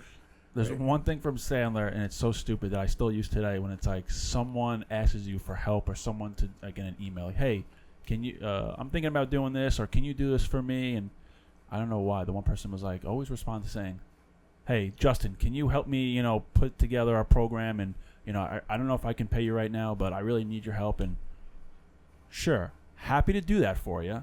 Always happy. Happy to do that for you. I'll still say it to this day from Sandler. And it's like, again, I forgot, I haven't heard that in a while, but the upfront contract is like, is like saying like, hey, we're going to meet today. If we meet today, what are we going to do tomorrow? What's the next step? What should we expect?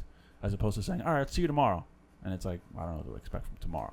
So, and it's like, you can easily qualify somebody by using this upfront contract to see how much of BS they're about or they're not about. Yeah. And it's a useful. You don't leave anything open-ended. Yes. Right, because you never want to do something to give the value without knowing what they're going to do, what you're going to do, what they're going to do, by what time frame, right? And it's just a little agreement. Sometimes it's a yes, right? And you just keep moving down the path or going through the submarine, is the way it used to be, closing doors, right? Because you're getting agreements on things. And you get to call people out. Like you said, you were going to do this by Tuesday. It's Tuesday. What the hell? Yeah. And it's not. And it's funny because, like I use it all the time in just general email conversation or general meetings with customers for, even not trying to, even meetings where it's not even, you're trying to get a new customer. It's an existing customer and there might be a problem that's going on, right? Still selling. It's the same concept of at the end of every meeting, it's action items. What are we going to do? Who owns the action item, and when is it due by? It's the same concept. That's a contract, if you will. It's what's the the meat of the contract. What is the action? What are we expecting? What's the expectation? The owner is who owns the contract. Who's responsible for this? And then the timeline, the date. And it's now when the next meeting is, hey, this is what we're doing. You owned it. You said you were doing this. It was due. Is it complete? Okay, it is. Close that door. What's the next action? And it's the same concept. And if it's not done, okay, why? And you can talk about it, right? Why wasn't it done? Was there something else? Okay, this happened. Okay, now here's the action. Now we have a sub action. We have to get this done first before we can go back to this. But it's the same concept of setting an expectation, setting a timeline, a date, so that you don't do something without knowing what the next step is going to be. You don't give somebody a demo. You don't do a proposal. That was the biggest thing. Proposal. No, you got to, before you send a proposal, you have to do the upfront contract because you got to know. You kind of do the. I do it regularly. Role play. Let's pretend. Yeah, I role play all the time. Salespeople hate it, but it's the greatest tool. It is. Yeah. Right? We used to do it all the time. So I'm happy to do the proposal for you. Let's pretend I give it to you. You love it. It's the greatest thing since sliced bread. What happens next? And they're going to tell you. Simple. They're going to tell you exactly what the decision process is. They're going to tell you what, I got to go back and talk to, okay. I didn't know that. Now I do. And I haven't written the proposal. Yeah. Right? I haven't done any work. So now you can start to uncover these other little things that. Why don't you go back and talk to them first? Then we can. No, why isn't he here?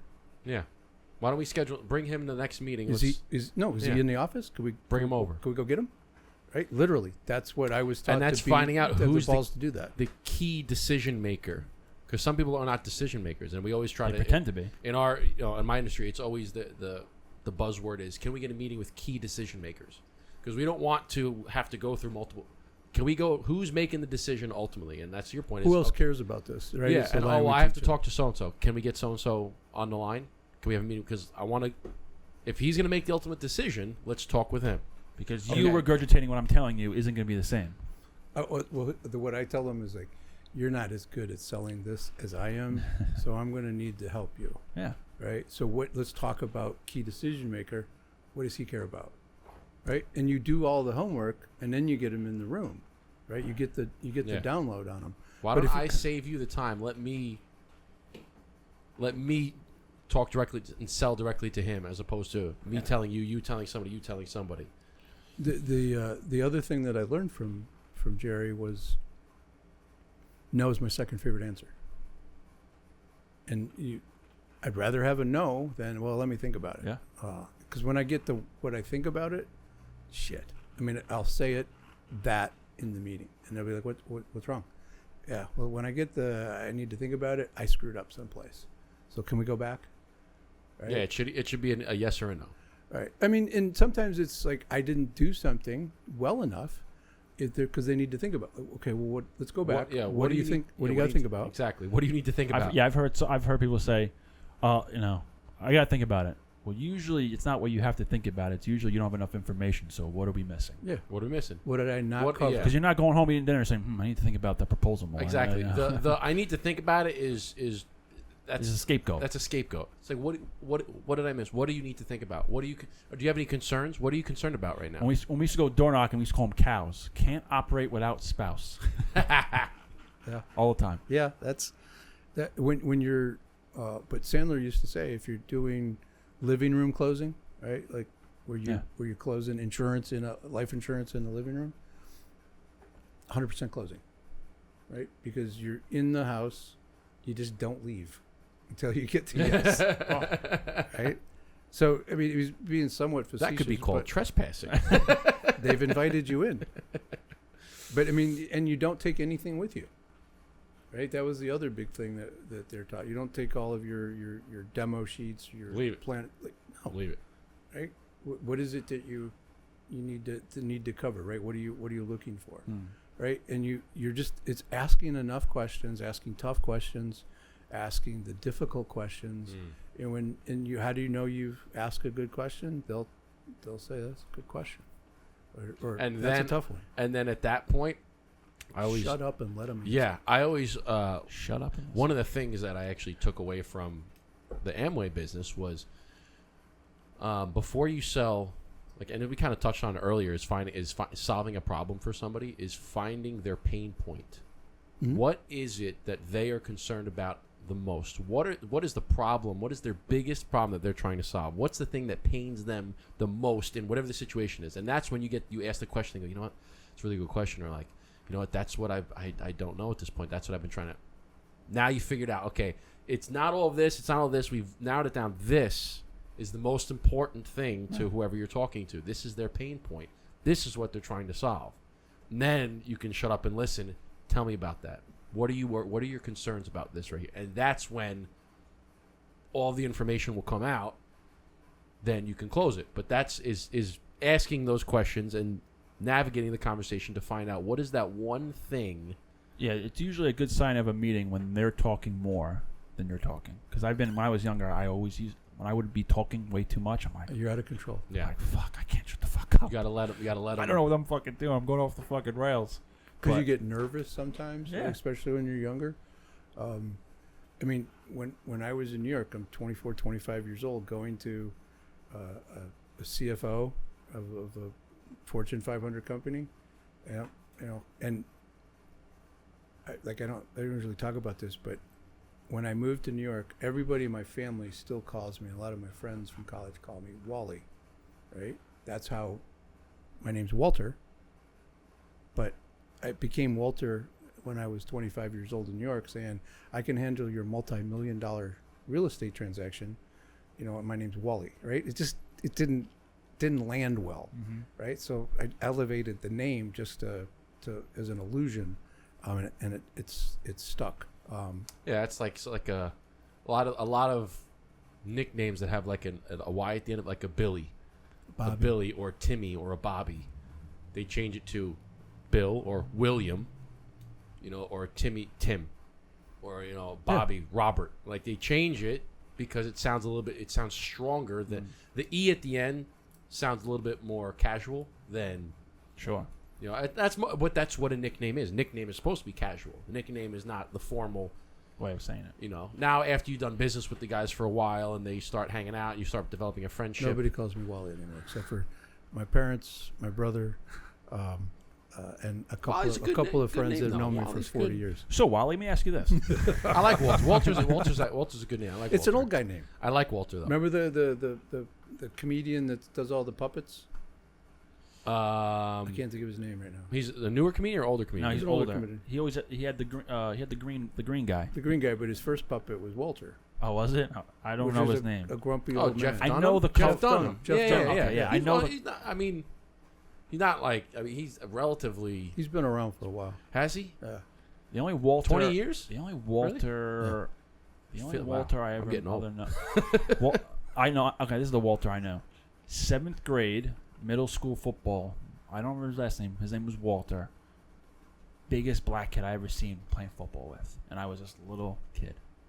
And he was one of the first giants in my grade to ring my bell because he was like a tight end or something, and I was playing like strong safety, and here comes big old Walter, and he just ran right through me. Walter the and Wall. my head was spinning. I was like, I don't know.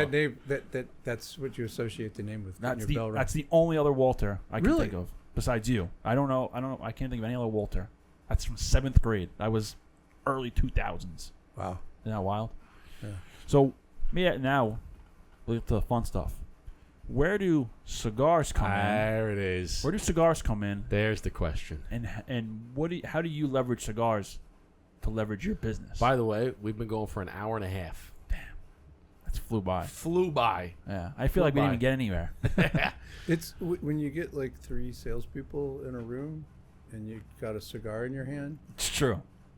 Didn't I tell you? It's like we're gonna go for an hour and a half to 2 hours probably, and it's not gonna feel like it. Yeah, to be honest with you, like we've had other entrepreneurs and their salespeople, but like I don't think we've actually had it, like Sales and cigar guy. a sales and cigar guy. But and I hate to say it, but like entrepreneurs are salespeople, right? They have to sell. Have to. But he's just like a true sales person through and through, and I don't Yeah. think we've ever been in a room like that with the It's three of wild us. though. We've been talking for 90 minutes, and to your point is, we've uncovered a lot. We've had conversations have gone everywhere, but I feel like it's gone so quickly. I feel like we didn't even. I feel like we could start now and we haven't scratched the have surface another on 2 anything. hours. But so to Eric's question is, where do cigars come into play? When did you start smoking? So how are you? When I was in New York, I had a couple, right, for like Nat Sherman Townhouse, you had mentioned. because we did a celebration. You go to Peter Luger's, and then you end up going to have a cigar, right? It was just that celebratory thing. So that's a celebratory cigar, and then you have the contemplative cigar, right? So I will have I have my own cigar lounge, and that I built in my barn, and it was just mine, and I'd have friends over, right? And we'd smoke cigars, and sometimes I'd just sit down and have music on and just be thinking about solving a problem. Contemplative. Love those cigars. Right?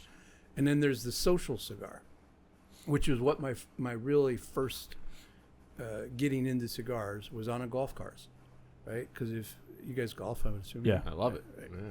So you're outside, you're with friends. There could be a libation or two involved, some cocktails. Usually. It's kind of like exercise, right? I look at it that way. Fresh air. Exercise for your mind. Fresh tainted air. Because there's cigars. So a buddy of mine who was a scratch golfer, and he was patient like I was shooting in the hundreds, right, when I first started on the front.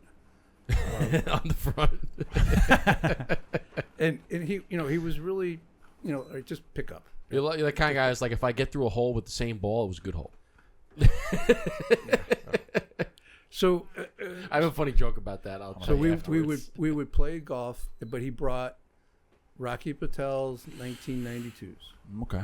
Okay. First cigar. Vintage. And they were the longer ones. The Churchills. Yeah. And one on the front, one on the back, right? Because I was there for a while. Yeah, it's usually how it goes. And it was like, this is awesome, because it slowed me down and got me out of my head, Yeah. right? And that was his reasoning to give me a cigar to, like, just stop thinking, man. Yeah. Just literally stop thinking. Sit back and relax. That's Go up and hit the ball. Don't that think. is Just go hit such the a ball. great tip, because I've done that where I've had front nines. I remember this is the reason that I do not golf. I will not golf without a cigar, and this is the reason. Playing around, front nine had one of the worst front nines I've ever played in my entire life. I just could not hit the broadside of a barn. Everything was off. I was shanking. I was duffing chips. I was 3-putting it was just brutal, terrible. Come to the back nine. I said, okay, I said, I gotta relax here. I was like, you're getting flooded. I'm getting just. You can feel the tension. I gotta chill. Cracked open a beer. Slugged back a beer. Lit up a cigar, and I took a second before I didn't rush to the 10th. Took a second. Couple puffs of the cigar. Relaxed. Said, okay, now let's calm down. Then I had one of the best 9 holes of golf that I've ever. It was a complete difference, like 2 completely different golfers. And I go, I'm never playing without a cigar ever again. So that is. I don't. Play without a cigar. I tee off at 6 a.m. Cigar. first tee. Why the hell not? Okay, Cigar. so there's a question I get all the time. When's your first cigar? That depends on the day. Yeah. Tuesday. Okay. Tuesday? This past Tuesday. When was your first cigar? This is my first cigar this week. What do I do Tuesday? So I don't smoke every day usually. Probably in the afternoon on Tuesday. Probably after after lunch, a cup of coffee and a stogie. Just due to where I live, I have a 2-bedroom co-op, so I don't really have like a backyard. Sure. I have like my own table in the back, but I don't really have like my own space where I can just be by myself and enjoy. a cigar. Yeah, that's right. I come out here and I work sometimes. 'Cause I work from home, so I have my laptop, and sometimes I'm like, if I'm like I need some focusing time. Like I can't have any distractions. Right. Come out here, laptop, cigar, cup of coffee. Fantastic. Get some of the best work because I take meetings with them. I'll take meetings with cigars. I mean, I don't put the camera on because I don't. Yeah, well, that's See, it's- okay. But I That's do ballsy. a lot of Zoom meetings. I have clients all over the country. And my first cigar is usually 6:30 in the morning Nice. All right, so you're a daily cigar guy. right Oh, yeah. out the gate. Yeah. Okay, I like it. with coffee. But Milder smoke. Yeah. In the morning. yeah. Diligent. That would be the one I would have if of your two. That's exactly what I would have. But I'll have a cigar in a meeting, especially if it's like team sales team, right? Because I've been coaching them. Like, where's your cigar, Walter? It's like right here, and I pick it up. One time, this was during COVID. I was smoking a cigar, having a conversation with a person. They're like, "Are you smoking?" Yeah. It was a Zoom call. I'm like, "Yeah." Does it bother you? Well, yeah, a little. Is it the smoke? Well, Good question. no. Okay. So is it the idea of cigars that bother you? And I spent 10 minutes trying to get to the bottom of this guy's problem. And what it came down to, he was a cigarette smoker, and he couldn't have a cigarette. So he didn't think it was fair. Well, that sounds like a personal problem. It was. That sounds like a you problem, but Yeah. So it's a I'll have them early, but I have a space. My office is 15 by 16. It's got rabbits up on the wall that help. those are great. Oh, nice. I want to get one for here. I have, one of them would work perfectly. Yeah, I want to get one. You can put it like up there on the wall or up Put it, somewhere. like right behind you. You could put. Could you mount it to the ceiling? You can mount it to the ceiling, It would not be with great their to- regular bracket, but you could get it on the ceiling. Because what we usually do, And it's they're quiet funny. to work. We call it the what we call it the Burndown what do we call it? The BD, I call it like the BD Exhaust 5000. something. It's so that window we had when the AC's not in here, which is why it gets a little smoky. But when the AC's not in, I have 2 window fans. I put one up top, one down low. One blows in, one blows out. That's our exhaust. And The for makeup air unit Yeah. in a window. And for the most part, I'm like, listen, we jerry rig it. For the most part, it's okay. But I've always talked about the rabbit airs. There's another company called Medify who does a very similar product. But you can get the very basic one. One of them in a small room like this will clear the whole thing out. You can have 5 people smoking in here. It clears the whole thing out. yeah, I have. And this is not a marketing plug for rabbit air. I don't get any credit for it either. But I have 2, one over each leather chair. We have a bigger room, 15 by 15 by 16. yeah. That's a bigger. So it's a little bit bigger. It's like so, 225. But I would have like me and another guy, and we would like be smoking for like 2 hours, and I have an exhaust fan, but I don't have a makeup air, right? Oh, okay. So I can get all the air out of the room really fast. So the smoke would go up, and then you could start to see it come down, right? And come down. So I flip the exhaust fan on, suck it out, and then start the process again. So that's why I got the 2 rabbits, because they have a smoke filter system, Yeah. right? The 5 filters. mhm. It lasts a year. Those things are great, and they have other filters for like Pets. pet allergens, but the highest grade is the toxin filter. Or you call it toxin filter, and it just filters out all of the. But when you clean them out, it kind of gives you. You think about it for a second. Yeah, they're a Right. little nasty. Yeah, but that's going inside, our lungs as well. But I filter that out pretty quickly. Move on. But so you had said something with golfing, how you started with cigars on a golf course Because of the social piece. because of the social aspect. You had mentioned, and it got me thinking of. You said that the celebratory cigars, contemplative cigars, That's a good way of putting it. and then you were talking about the social aspect. We actually have a different name for it, but it goes along with the 3 C's, camaraderie. So you can have the 3 C's of cigars: celebratory, contemplative, and camaraderie. I like it. Feel free to use that in your next book if you like. But Just give us credit. it's the 3 C's of cigars, right? Might be a book coming soon by Justin and Eric. The 3 C's of cigars. That's a good concept. But that's the beautiful thing about the cigars. First off, they are 100% organic. There's no additives. There's no nothing. It is tobacco. Just leaves. That's it. That's all it is. Okay? Somebody has managed them really, really well. There's just various leaves from various parts of the world put together for our pleasure. But you can enjoy them in so many different ways. The celebratory one, something big happened in your life. You had a baby, you got married, you got a promotion, you're celebrating 4th Brothers of July. getting married. But you have a celebratory cigar. You remember the cigar from that celebration. The contemplative, you can just sit, be at one with your own thoughts. You can reflect on the past. You can visualize the future. You can sit there, listen to music, and just be peaceful with the cigar, right? Enjoy the flavors of it. Camaraderie aspect, exactly what we're doing right here. Socializing, having a great conversation. You're on the golf course, you're chit-chatting. You just, the cigar, you're not really paying too much attention to the cigar. It's more of just an exercise that you're doing, but you're having great conversations. And those are 3 completely different. Now, maybe the celebratory and the social aspect are kind of similar, but they're 3 different aspects of So cigars. usually a different cigar, though, right? Yeah, Because celebratory is more. you're going to do something a little bit more special than what you normally do. Whereas the golf one's a little just. Yeah, a little more pedestrian. Yeah. And then I have, I call them tractor cigars, right? Dog I've got walkers. Dog walkers. But Yeah. like I call them a tractor cigar because I used to be on the tractor cutting the grass in the property, which is just mind numbing. But all I have to do is not run over the flowers that my wife has running around.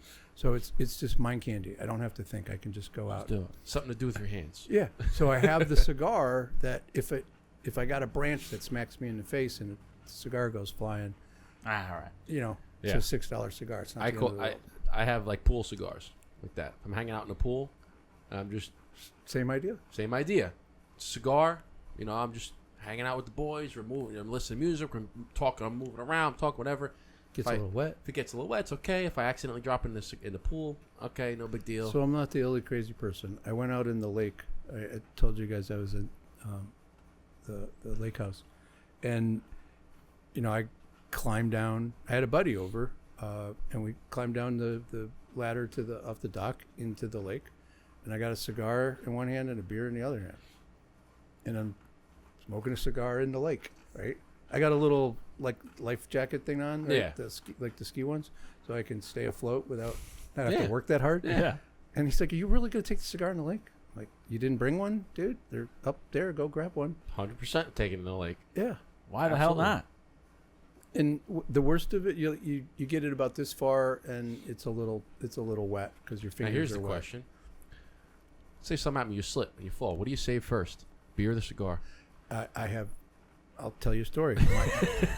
My daughter was little. I was in her wagon, and I was an idiot. So I had my one knee in the wagon. I was steering the wagon thing, right, and the cigar in my mouth. And I'm going, and it's a big hill. I'm going down fast. And my daughter's like, "Yeah, Dad." And I turned it a little. The steering radius on those things aren't great. Yeah. And I turned it and I flipped it, and I rolled, right, and the cigar. Yeah, there you go. You gotta save it. You gotta save it, man. I was all tore up because the asphalt was less forgiving, but the cigar. I guess was, wasn't. cigar The was cigar And was I, still. my wife comes running over. My daughter's all, excited. and I've got the cigar. She's like, honey, you okay? that's You're like, hold Yeah, on, hold on. Yeah, I'm good. I'm good. Yeah, we're good. Yeah, so to answer your question, you save the cigar. Save the cigar. most definitely. Save the cigar. Especially if it's, like, one of your diplomats or something. Save the cigar, man. I've had it. You slip in the pool. You're like, oh. You just see the head underwater, but the cigar is sticking out the water. You come up, you shake it off. I'm like, we're good. Cigars. Don't worry about me. Cigar's safe. Cigar's okay? fine. Cigar's Now, all good. When you are doing cigars and business together, is there one particular story that stands out about, like, you got a big client, you had a great success story, and it was all because, not all because, but you had a cigar at that moment? From a business setting, I have a couple of friends. Like, so I went to Michigan, and I traveled to Columbus probably every 6 or 7 weeks. There's a friend of mine. He says I stole his idea. I say he stole my name. He does something called Sales and Cigars, where go to a local lounge, and it's a bunch of sales guys that he knows that just get together to talk smart and smoke cigars. Bring your own bottle. Everybody puts a bottle on the thing, and everybody's sampling. So they're all freaking Buckeyes, all of them. But we all have, several things in common, really, right? But that's usually a big problem for, the people who went there. Diehards, yeah. And we get along great. Like, they're all really good. One of them played at Ohio State. And At the Ohio State. Ohio State. I'm sure he'll remind you that. But that, to me, is like the cigars bring us together, right? It's kind of drew us in, and we all kind of compete because we all have some business development training, kind of a business. But we get together and share ideas. We get together and share war stories. We trade. Like, I can't help you, but my buddy Ed can help you. Let me hook you up with Ed, right? And that's all gone around the table, right? So that's a business thing. It's not like I've won business. I've gotten business from the group. Yeah. But I don't know. Is that's social? That's yeah. I mean, that's what I talked about before we were walking up to the studio, and it doesn't matter who you are, where you're from, what you believe in, what your background is, what color skin you are, what your political affiliation is. You sit down in a cigar lounge. You could be sitting next to somebody who shines shoes for a living. You could be sitting next to the next Elon Musk. You could be sitting next to somebody who's on the complete opposite side of the political fence as you. You guys light up a cigar, you're gonna have a great conversation. Mm-hmm. You may not talk about certain topics that might be tender topics, but you don't have to. You talk about other things. You guys are gonna have a great conversation. Nobody's gonna be trying to be angry at the other person, be reaching across the table. None of that. It's Eric has a great idea, and I'll let him talk about cigars with the presidential. Oh yeah, I always talk debate because there's no other industry or no other product that I think that can bring people together like cigars. Like, people who are in the fitness industry, they don't come together and they, the people in the fat. You don't see McDonald's and Burger King and KFC hanging out. Even if they had a commonality, where cigars, like Justin and you're saying, you guys can be the complete polar opposites, and no matter how much you differ from each other, you still kind of just sit there and smoke your cigar and be like, yeah, all right, I don't agree with you, but whatever, yeah. Yeah, but you got this. You got a nice car outside. You got no no hostility about it. You're having a great normal conversation. What I always say is, like, political debates, no matter what level, presidential, local, should be at over lounges. a cigar. Now, obviously, not everyone smokes cigars, but imagine how much you can get more accomplished and how much more of content that you can actually work through. Yeah. If both parties are smoking a cigar and they're honestly just them two in a room and they're just talking. And because it harkens you back to the days when you could have a civil conversation, right? So I'm older. Ronald Reagan was president. It was like when I was 18. So conservative Republican in the sense of the olden days, right? Tip O'Neill was the Speaker of the House. So imagine Trump and Pelosi, right? Yeah. Same differences. But Reagan and O'Neill would have lunch at the White House every week. Sometimes it would get loud, but they sat down every week to talk. Now, they didn't have a cigar, but I think I'm making the point that that's what the cigar does for us, is that they sat down because they had a job to do, and they needed to communicate and negotiate and work things out. Mm-hmm. But in just a regular discourse, my daughter lives in Kentucky, in Lexington, and she went to school there, and then just is still there. So there's a great cigar lounge there called Jake's that I go in, and they're all like Wildcat fans and Kentucky guys, right? I don't have anything in common with them, Except for cigars. Except for cigars, and I have not gone in there without having a conversation with somebody for at least 45 minutes Mm-hmm. about Something. Anything.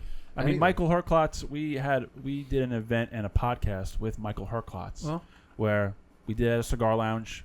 It was like a cigar event where people purchased his cigar, and then we did like a live podcast. And we have a clip of what he said, and it resonates so well, and it's got, I think, over hundreds of thousands of views. But he talks of how simple the cigar community is when talking about this concept of people being two different people but enjoying a cigar. It's like the cigar is this thing that we have, and people are like, ugh, you smoke cigars? That's gross. Oh, it gives you cancer. Oh, it does this, it does that. And you actually meet someone that enjoys that same thing as you, and you're like, what's your story? And then you have someone else come in and you're like, what's your story? And now you have four different people not knowing from a hole in the wall, and you have all their stories because of a cigar, of something that most people don't enjoy. right. So it's like this kinship automatically, and that's why I think Brothers of the Leaf It's Bro- something. yeah, It's exactly. this. It's and this. sisters. It's This this is really commonly misunderstood Yeah. culture, or Let me see. commonly misunderstood pastime I think that it's still up on his page. few people. I don't know what the percentage is of the American number of people on the planet that smoke cigars, but it's not the majority of people smoke cigars. It's the minority of people smoke cigars, but the people that do have a camaraderie. They have this common kinship. Like, you smoke cigars? I'm a cigar smoker. What do you And then typically you got smoke? the little nod. And you got a little nod. Okay, like you could You're be in. you You're could be in. at a party, right? Big gathering of people, 100 people. I would say like maybe 20% of maybe 15 guys smoke cigars. But if you meet somebody at the bar, and all of a sudden you're at a wedding or something, and I just met you, you're at the bar, and I'd be like, hey, you see that they got a cigar roller? I might go grab one and go have a cigar. Like, oh yeah, I smoke cigars. Oh, you smoke cigars? You want to have a cigar? Let's grab a drink. Let's go outside and have a cigar. Yeah. Next thing you know, you and I are buddies at this wedding. I just met you, but we're gonna have a cigar, and we have this common thing. And you're immediately, whether you don't necessarily become best buddies, but you have created a bond, Yeah. right? And it's special, and you can go as deep as you want to go with that. And I have on my podcast, I ask the last question I ask. It's always the same question to everybody: past or present, any relationship with cigars, right? And I tell them I'm going to ask them the question, and I don't care. I don't give a shit what your answer is. Sometimes people tell me a story. It's like one guy was like, I don't really care for cigars, but I had a cigar once with Joe Cocker in a bar in San Diego. Okay, That's a cool tell story. me that story. Yeah. Right. And then I had this lady on who was DEIA, talking about all the stuff in the office that we should be conscious of, right? And I was fully expecting her to say, they suck. You shouldn't be allowed to buy them. They're awful. And she didn't. I asked her the question, and she pulled a fedora into frame. My grandfather's hat. Still reminds me of my grandfather because it smells like cigars. And it takes me back to and she told this beautiful story that brought tears to my eyes, right? Because it was like, her grandfather and the relationship she had. So she didn't smoke cigars, but she had a connection to that. And it's beautiful. So don't I'd stop making assumptions at that point. I agree. Yeah. And it, you can be connected directly by enjoying them, or you can tangentially have that, kind of relationship with. And I get a lot of my brother and I get together with cigars, and I got my brother into smoking cigars, and we would go play golf and smoke cigars, and just that was a cool time that we weren't really close, but that was a great memory. A thing that you guys shared. Yeah. I think with cigars is one of the reasons why you're able to sit down and have such wonderful conversations is not only do you have this instant connection, but the way that you're supposed to smoke a cigar is they're not rushed. Cigars are you're supposed to be patient with them. They bring your blood pressure down. They relax you. You're slowing your breathing. You're not rushed. So that relaxation calms you and allows you to have normal conversations, as opposed to maybe if you were drinking and you're getting a little bit flustered. Now your emotions are getting heightened. Now your conversation can get a little bit escalated. Mm-hmm. Whereas with cigars, it's calm. Everybody's just relaxed. You can settle down, have a nice conversation. That's the wonderful thing about cigars.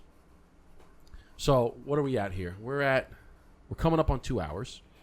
I did want to ask you about your book. I know we didn't touch on that. Yeah, okay. So you have a book called Inside Out, or Inside End Out. Inside Out: Why Strong EOS Companies Have Awful Sales Teams. Please elaborate. What's the word? Please delve into that. Is that how you say delve? Is proper vernacular. Yeah. It's a book, like it's a marketing tool, right? It's not a New York Times bestseller. It was never intended to. So somebody says, what do you got? Like, what can you send me? Like, what do you want? Like, like, you want to know how I think? You want to understand what I talk about? Here's a book. You can read it, and this is what I tell them: 2 cups of coffee and a cigar, and you can get through this book, right? Because it's not War and Peace. It's written by a sales guy, so there's not a lot of 25-cent words in there. But it lets you know how I think. And, I've gotten a couple of clients, like, are you sitting in my L10s? Are you sitting in my meetings? Like, of course not. Like, why do you ask? Well, everything you talk about in the book is what we're struggling with. Like, oh, okay. Well, shocker. Give me what's the biggest problem, right? And then you're in. So it's a book that helps them understand that they're not alone, that everybody in different stages have the same problems. It's not, there's no easy button, right? That's what we talked about gurus before. Mm-hmm. And the kids are looking like, oh, I can write emails and I don't have to call anybody. They'll solve my problem. Okay. There's an annoying app on our phone, right? A little app called Phone. That is going to make you money. Yeah. Use it. But there isn't an easy button. But there's some fundamentals that if you put into place, they're not sexy, but they're gonna help you solve those basic problems because you're solving the symptom instead of the root cause. So I define the root causes in a way that they can relate to, and it just helps them understand how I think. So it's written for an entrepreneur who's trying to figure out what they need to do different. Where can they get it? Yeah. Where can you get that book? Yes, place called Amazon. Amazon. There you go. Just a little. Someone went up.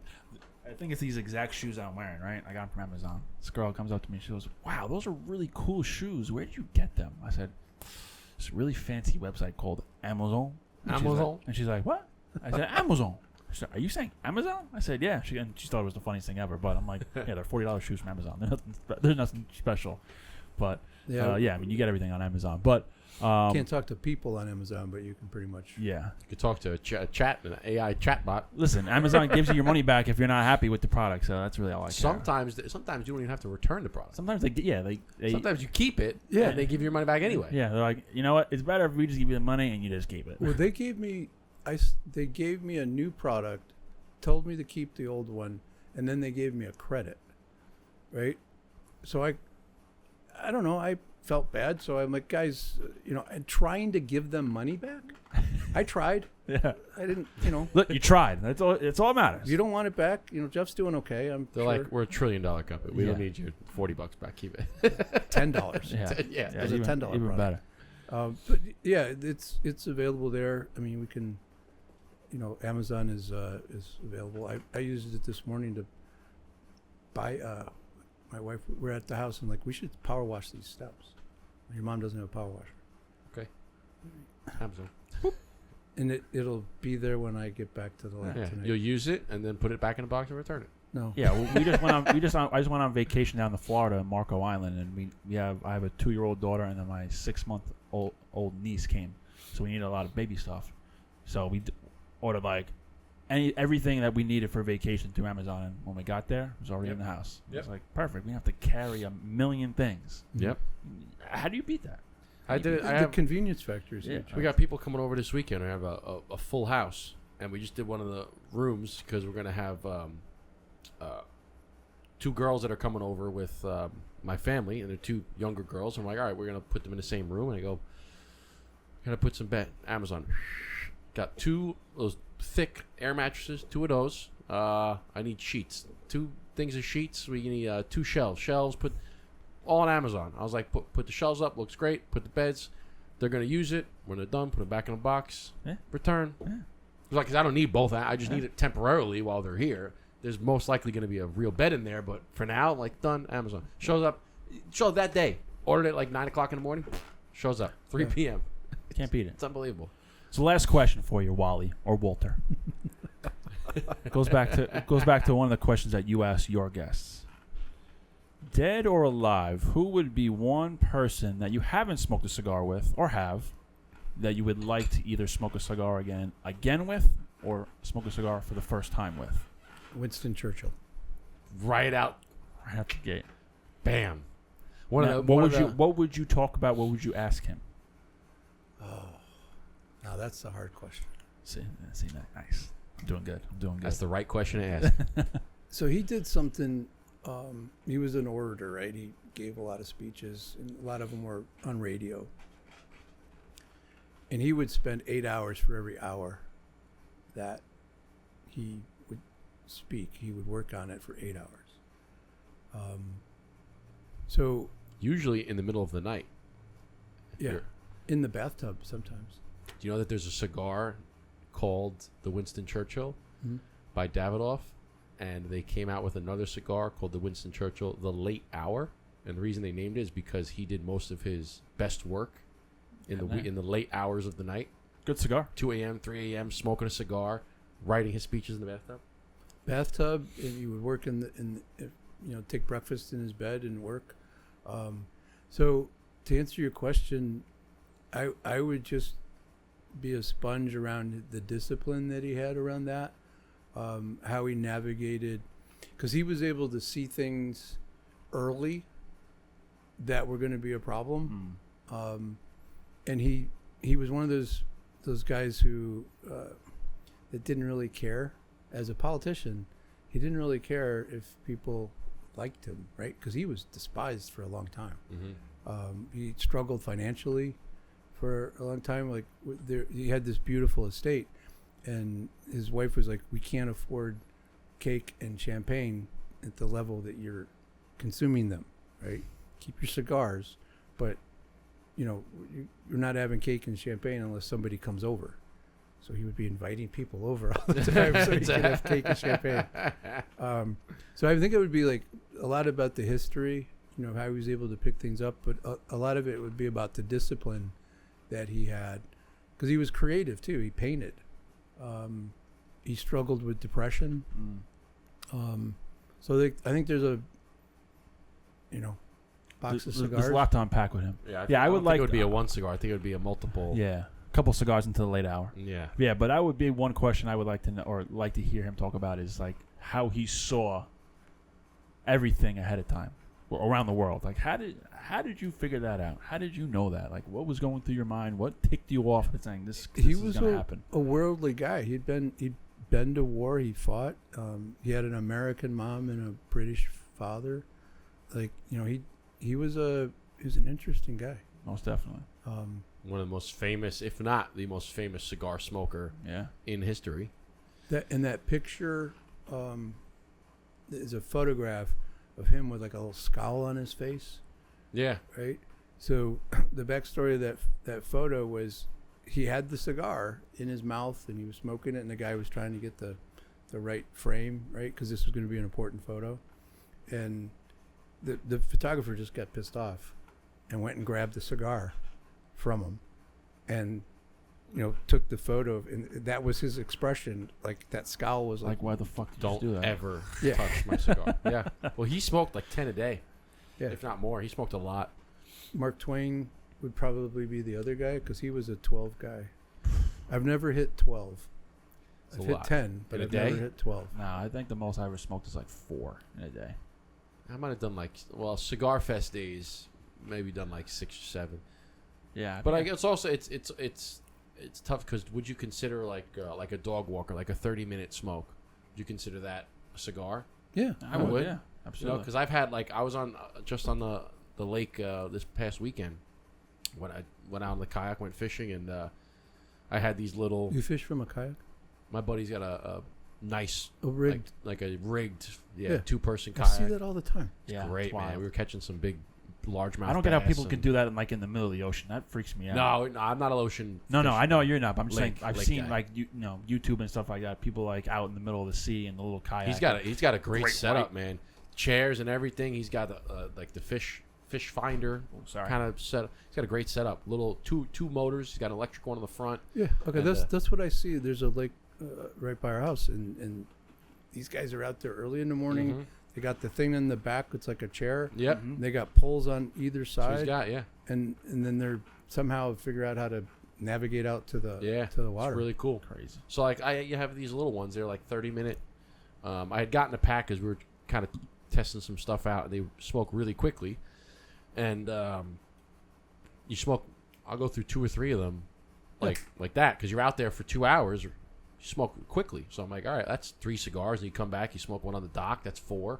You smoke one in the hot tub at night. That's 5. Like, Adds up. it adds up. Now, granted, you smoke. How many, 2-hour smokes do you smoke in a day? All right, you're probably not going to get 10 because Listen, a cigar is a cigar. but cigar is a I cigar. mean, you could get up there. I consider the cigarello a cigar. If I had, if I could smoke probably 8 of your cigars in a In a day. day. Yeah, because I'm You're smoking all day long. smoking from like 6 until It's all day before long. dinner. Yeah, it's all day long. Because I have the environment where I can do that. Yeah. Right? Yeah, I mean, That if you're on a plays a summer huge day, part. if you're out in a pool or something. I mean, I've had just pool nights where I've smoked 3 of ours just in the night, in the pool night. But you've got younger children, both of you, Yeah. which can limit that. That's Yeah, I don't smoke around him. Yeah. Not yet. I mean, Same. but he's 18 months. I think he's another couple of months. That might, he might try his first cigar. Just kidding. I'm kidding. I'm joking. Don't cancel him, please. I'm kidding. Okay. But but at that age, right? You want to kind of keep them. No, I don't smoke. Around him. Yeah, no. You're smoking same. here. I'll smoke out. Like if I'm outside and he's outside too, I'm like, all right, he's in the pool. I'm going to sit over there. Or if he's over there, I'll go sit over here in the pool or something. I don't smoke around. I don't smoke in the car. What about with in situations where there's a lot of people, you're outdoors, you're walking through a park, are you smoking a cigar at that time? How do you deal with the people? Because I've always tried to be respectful of other people. Yeah, but I'm not in too many situations where, like, it's like a public place with a lot of people and we're walking around where I have family a gathering. family gathering. If it's like a Backyard party? Oh, Barbecue. Yeah. Yeah, we're all smoking. Yeah, we're all Yeah. smoking. Yeah, my father We smokes. usually- My brother smokes. We usually uncles. go. We don't like just smoke amongst the people. We usually say, all right, the fellows We're going are- over there. Yeah, yes. We're going over there. They got a We're designated going to spot. the table over there. We're gonna sit over there and smoke cigars. If it kind of lingers over, most of the family, they're like, we get it. We smoke cigars. But like in a public park or something, I usually I try not to blow it in anybody's face. I try to just be respectful of, because I think of it the same way. Like if somebody was smoking marijuana, I don't smoke marijuana. I never have. I don't like it.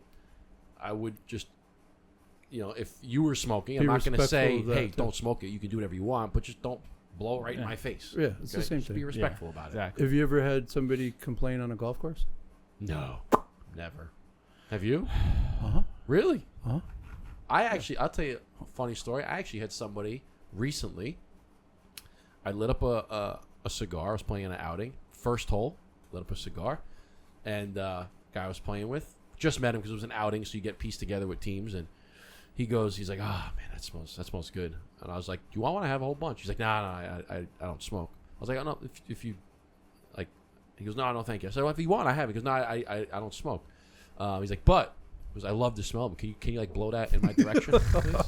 I'm like, sure. He's like, I was like, I laughed it off. He goes, no, I'm serious. Like, I love it. Can you? Later on, I asked him. I go, hey, so do you like cigars? Do you smoke? He goes, I used to smoke cigarettes, and I love cigars, but I had trouble like handling both of them. I couldn't like just do one, so I just quit smoking everything. He's like, but you could like, please smoke it around me. So I it love was the kind of the second one. opposite. But. So what was this person? What was this story here? Someone asked you to stop smoking on the golf course? I was in a foursome. There was a twosome behind us, and it was a slow day, right? So we're on the tee box waiting for the fairway to clear, and the cart rolls up, and they, respectful, park back there, and this lady jumps out of the cart and comes marching up, and I'm watching the guys clear the fairway because I was up, and she's like, sir, and I'm like, nobody calls me sir, but like, I looked and she's like, that's bothering me. And I'm like, what? She's your cigar. It's bothering me. And I'm like, oh, well, that seems fair. And she's like, what do you mean fair? It's bothering me. I'm like, well, you're bothering me. That's a great answer. Get back in your Get to the cart. back of the line. You didn't have to drive this close. Yeah. You could have parked way back there. She had to walk 20 yards to the tee box to come tell Come on. me. And her husband, was like, honey, come, let's leave the nice man alone, right? So we got like 2 holes ahead, and the cart girl came through, and we're like, are the people behind us drinking? They got some light beers or something. I'm like, all right, let's buy them a couple of beers. And she would not take the beer. Really? Yeah, cart girl said you guys can. F off. Yeah. Some people. Her name must have been Karen. Yeah. Yeah. See, that's the kind of person. It's like it most likely had nothing to do with you. There was just something else. It was the visual. I that think was would just bothering bug her in her life, and she was upset. One of us that's Yeah, I'm no. upset about everything. I would just be like, I actually had a lady tell me that on the course once, saying, that's going to kill you one day, something along those lines. Meanwhile, this lady, 300 pounds. way overweight, snacking on like a Snickers bar and a can of Coke, and I'm just like, okay. Thanks for the advice. I didn't want to say, like, you realize that you're doing way more to your body than I am. Yeah. But she was like, that's going to kill you one day. I was just like, Thanks for the tip. Duly noted. I was just like, I'll put it down. hypocrisy. I'll put it in my book. Yeah, The that's just- definition of hypocrisy. Thanks. I'm Yeah. like, okay, whatever. So Walter, we're coming to the end of the pod here. Yeah. We wanted to kind of just at this time in the pod, kind of give you the red carpet and just kind of plug away shamelessly at where people can find you, services, any way to promote yourself. I appreciate that. I think Walter L. Crosby on LinkedIn. I'm on there a lot. People can DM me. The website is Helix Sales Development. If you're an entrepreneur that is struggling with some aspect of sales, something's pissing you off, right? Give me a call. If I can't help you, I know who can. I will tell you if I can help you. If I can't help you, be honest. I'm happy to have a conversation with anybody about sales and cigars. I'm happy to do it. Right. I'm happy to do it. I'm happy to do I it. just followed you on LinkedIn. Yeah, I'll do the same thing actually. So, and and if you're a sales person that's struggling, and you're not getting the help that you need from your company, give me a call. Do you do so? You do like you can do one-on-ones as well. Yeah, and I've got a community that I can put them in. It gives them tips. I'm happy to help. I can't spend weeks with somebody, but they can usually identify a problem, and I can give them something simple that they can do that's actionable, and they can go start making money if they change what they're doing. Their biggest problem is mindset. That's the hardest thing to fix. Because you're building on a foundation, right? If somebody, has trouble with a certain mindset issues, they have to. It's like being a drug addict or an alcoholic. You can't help them unless they recognize that that's a problem. Because you can teach them all the tools and the processes, but you can't. You have to change the way that they think. They have to do first. Yeah. And all the other stuff, the practices. This is all, But how do you think is the foundation? Otherwise, all these other stuff isn't going to work. Yeah, and you guys know it's not an easy gig. It's the most rewarding thing I think that we can do. We can actually help a lot of people. We're not brain surgeons, but we're just here to fix a problem. We're helping people help themselves. Yeah. Right. Yeah, if we're doing it right. That's a big word. If we're doing it right. Yeah. Well, listen, Walter, we appreciate you making the drive to join us here on the Burndown Podcast. This was a phenomenal conversation. It has been 2 hours and 15 minutes almost. Wow. Sick. Long conversation. It's been great. Again, we thank you. And for everybody that's watching, if you like this, please hit the like, subscribe, follow Walter on LinkedIn, follow him on social media. If you have any issues with your business and you're an entrepreneur trying to grow your sales, and you have pain points, reach out to Walter. He can help you out. But Eric will send us off with the signature. Yes, we have water, so we can't cling our cups. But as we do our signature send off, we like to say cheers, chin chin, and salute. We'll see you guys on the next one.